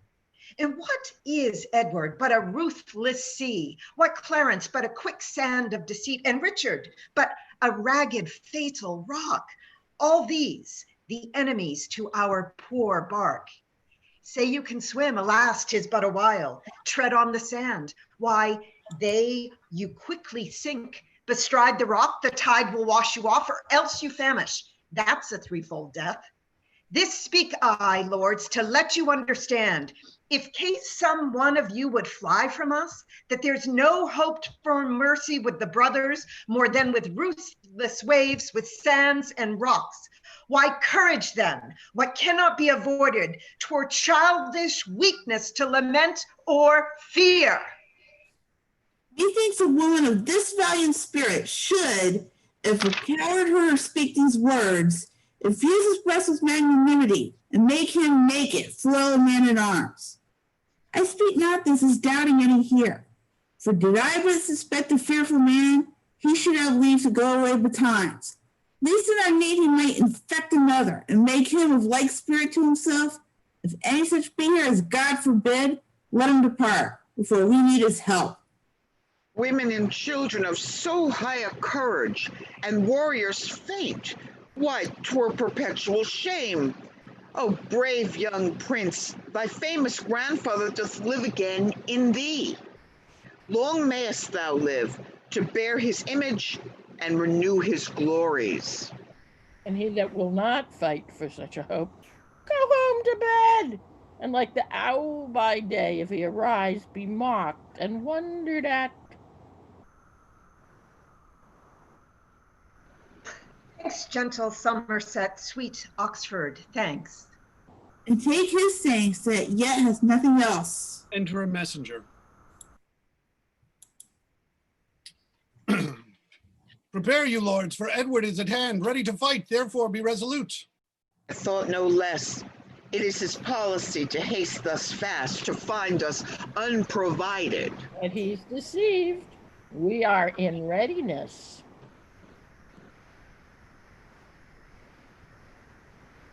this cheers my heart to see your forwardness.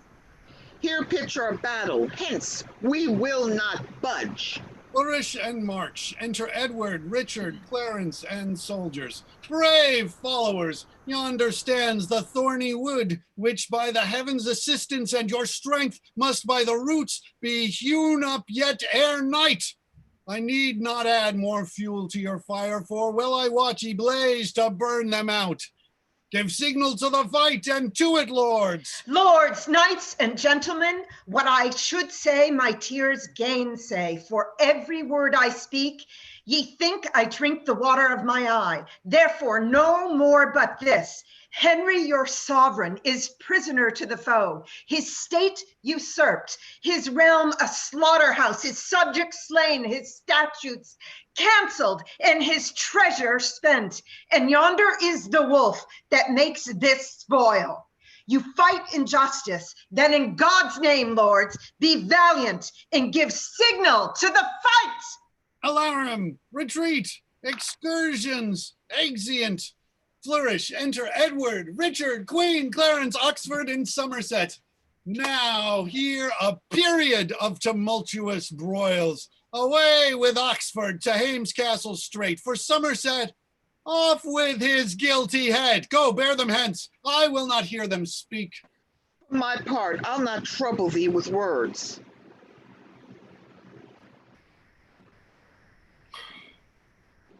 Well, I guess Somerset was going to say something, but he will just have to stoop with patience to his fortune. Exeunt.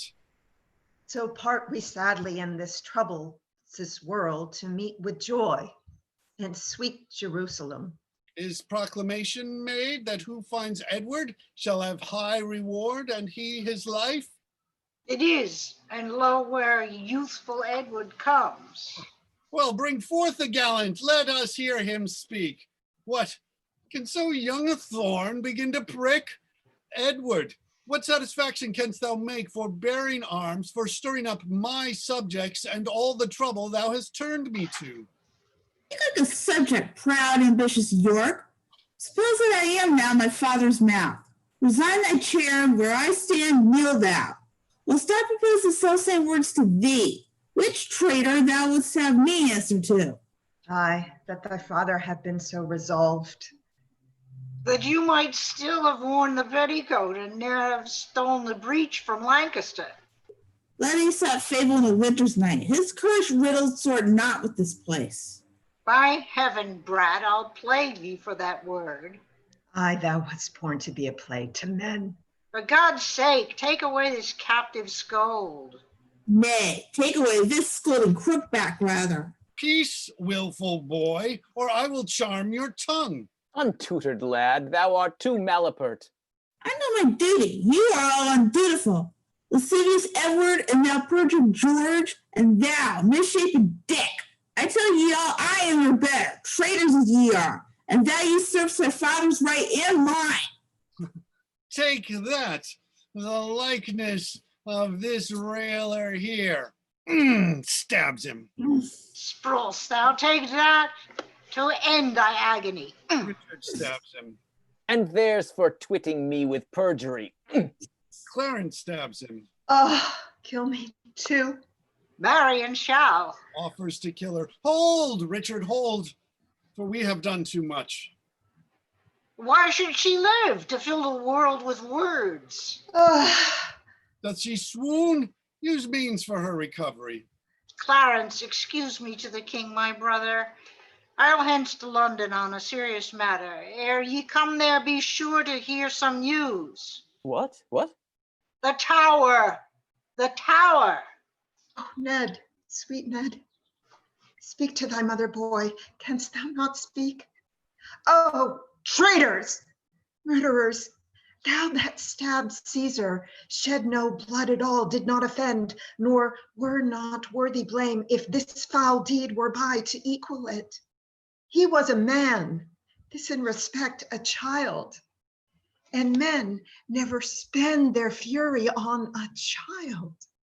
What's worse, the murderer, that I may name it? No, my heart will burst, and if I speak, and I will and I will speak, that so my heart may burst. Butchers and villains, bloody cannibals, how sweet to plant have you untimely cropped. You have no children, butchers. If you had, the thought of them would have stirred up remorse. But if you ever chance to have a child, look in his youth to have him so cut off. As deathsman, you have so rid this sweet young prince. Away with her. Go bear her hence perforce. Never, nay, never bear me hence. Dispatch me here. Here, sheath thy sword. I'll pardon thee thy death. What? Wilt thou not? Then Clarence, do it thou. By heaven, I will not do thee so much ease. Clarence, good Clarence, do, sweet Clarence, do thou do it. Didst thou not hear me swear I would not do it? But thou usest to forswear thyself. 'Twas sin before, but now 'tis charity. What will ye not? Where is that devil's butcher Richard? How favored Richard? Richard, where art thou? Thou art not here. Murder is thy alms deed. Petitioners for blood, though never put us back. Away, I say, I charge ye, bear her hence. So come to you and yours as to this prince. Exit Queen. Well, where's Richard gone? To London all in post, and as I guess, to make a bloody supper in the Tower. Well, he's sudden, if a thing comes in his head. Now march we hence, discharge the common sort with pay and thanks, and let's away to London and see our gentle queen, how well she fares. By this I hope she hath a son for me. Exit. Enter Henry VI and Richard with the lieutenant on the walls. Good day, my lord. What is your book so hard? Aye, my good lord. My lord, I should say, rather. Just sent to flatter. Good was little better. Good Gloucester, good devil were alike, both preposterous, therefore not good lord. Sirrah, leave us to ourselves, we must confer. So flies the reckless shepherd from the wolf. So first the harmless shepherd doth yield his fleece, and next his throat unto the butcher's knife. What scene of death has Russius now to act? Suspicion always haunts the guilty mind. The thief doth steer each bush an officer. The bird that hath been limed in a bush with trembling wings misdoubteth every bush. And I, the hapless male, to one sweet bird, have now the fatal object in my eye. Where my poor young was limed, was caught and killed. Why, what a peevish fool was that of Crete that taught his son the office of a fowl, and yet for all his wings the fool was drowned. Daedalus, my poor boy Icarus, thy father Minos that denied our course, the sun that seared the wings of my sweet boy, thy brother Edward, and thyself the sea, whose envious gulf did swallow up his life. Oh, kill me with thy weapon, not with words. My breast can better brook thy dagger's point than my ears that tragic history. But wherefore dost thou come? Is it for my life? Think'st thou am thy executioner? A persecutor I am sure thou art. If murdering innocents be executing, why then thou art an executioner. Thy son I killed for his presumption. Hast thou been killed when first I did presume thou hadst not lived to kill a son of mine? And thus I prophesy that many a thousand which now mistrust no parcel of my fear, and many an old man's sigh, and many a widow's, and many an orphan's water standing eye, men for their sons, wives for their husbands, orphans for their parents, timeless death, shall rue the hour that ever thou wast born. The owl shrieked at thy birth, an evil sign. The night crow cried, a boding luckless time. Dogs howled in hideous tempest, shook down trees. The raisin rooked her on the chimney's top, and chattering pies in dismal discord sung. Thy mother felt more than a mother's pain, and yet brought forth less than a mother's hope. To wit, an indigested and deformed lump, not like the fruit of such a goodly tree. Teeth hast thou in thy head when thou wast born, to signify thou camest to bite the world, and if the rest be true which I have heard, thou camest. I'll hear no more. Die, prophet, in thy speech. Stabs him. For this amongst the rest I was ordained. And for much more slaughter after this. Oh God, forgive me my sin and pardon me. What? Will the aspiring blood of Lancaster sink in the ground? I thought it would have mounted. See how my sword weeps for the poor king's death.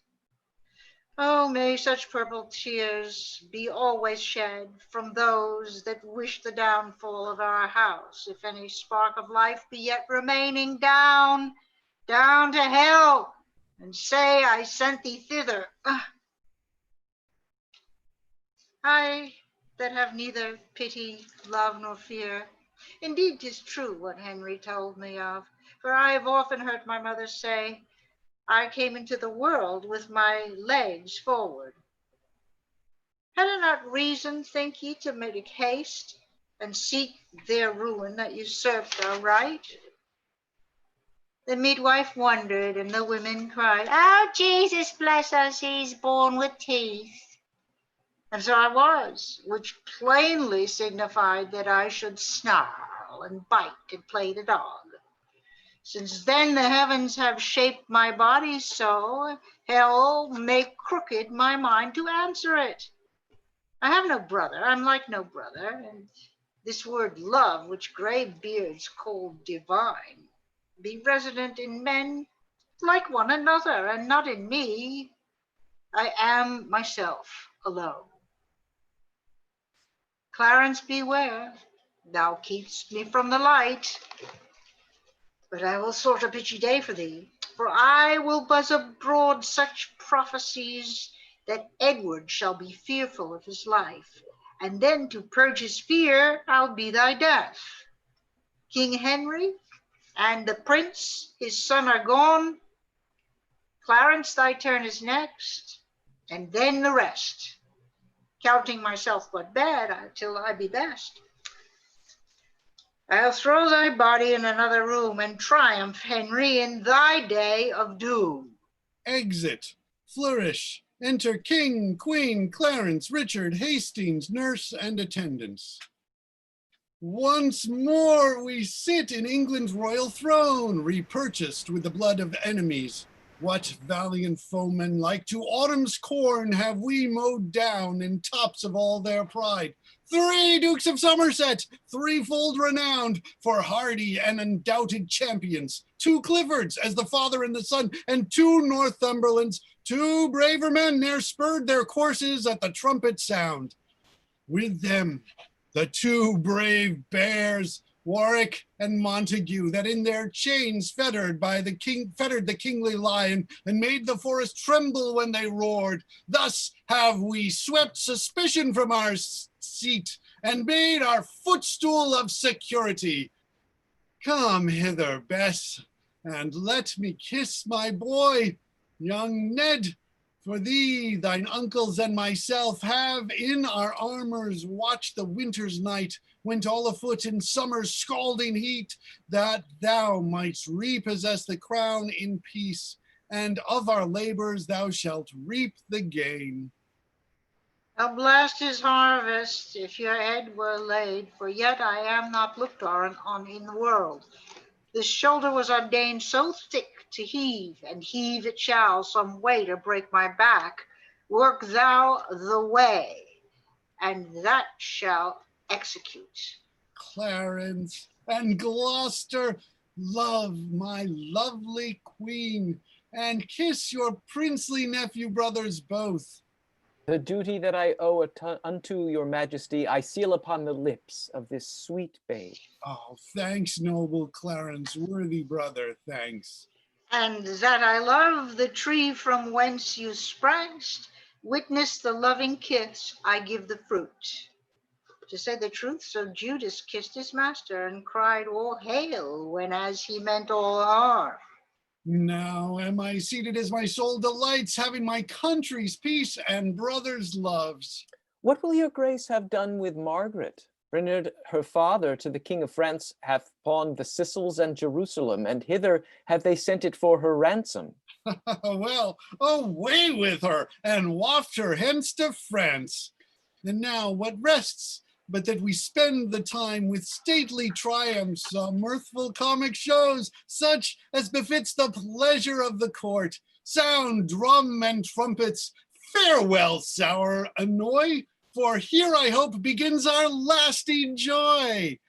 Exeunt omnes, fini. And yes, okay, so we got through all three parts of Henry VI. Now we have our lasting joy. Until the next play. Continue the story with the happy reign of King Edward IV and the stiffest little pranks that his sons get into with their uncle. What? Oh. Well, I guess we have someone else to see about that. But thank you all. Thanks so much. Sorry if I jumped in on a few things for people's stuff, but I just think that we want to sort of keep it moving. And thank you, Derek, for putting together a terrific cast. Really, Hey, thank you, everyone. It was really Thank you, Derek. Sorry about Lady Bona. I didn't understand the list with the parentheses. I was confused. Okay. It's okay. Eleanor came in for that. Is Lady Bona the same as Lady Grey? I'm looking on the. No. No, they're different. Different women. Oh, I see. Okay. Sorry. Yes. Thank you, Derek. Thank you, everyone. Thank you, everyone. Thank you. That was fun. God bless all. Okay. Bye.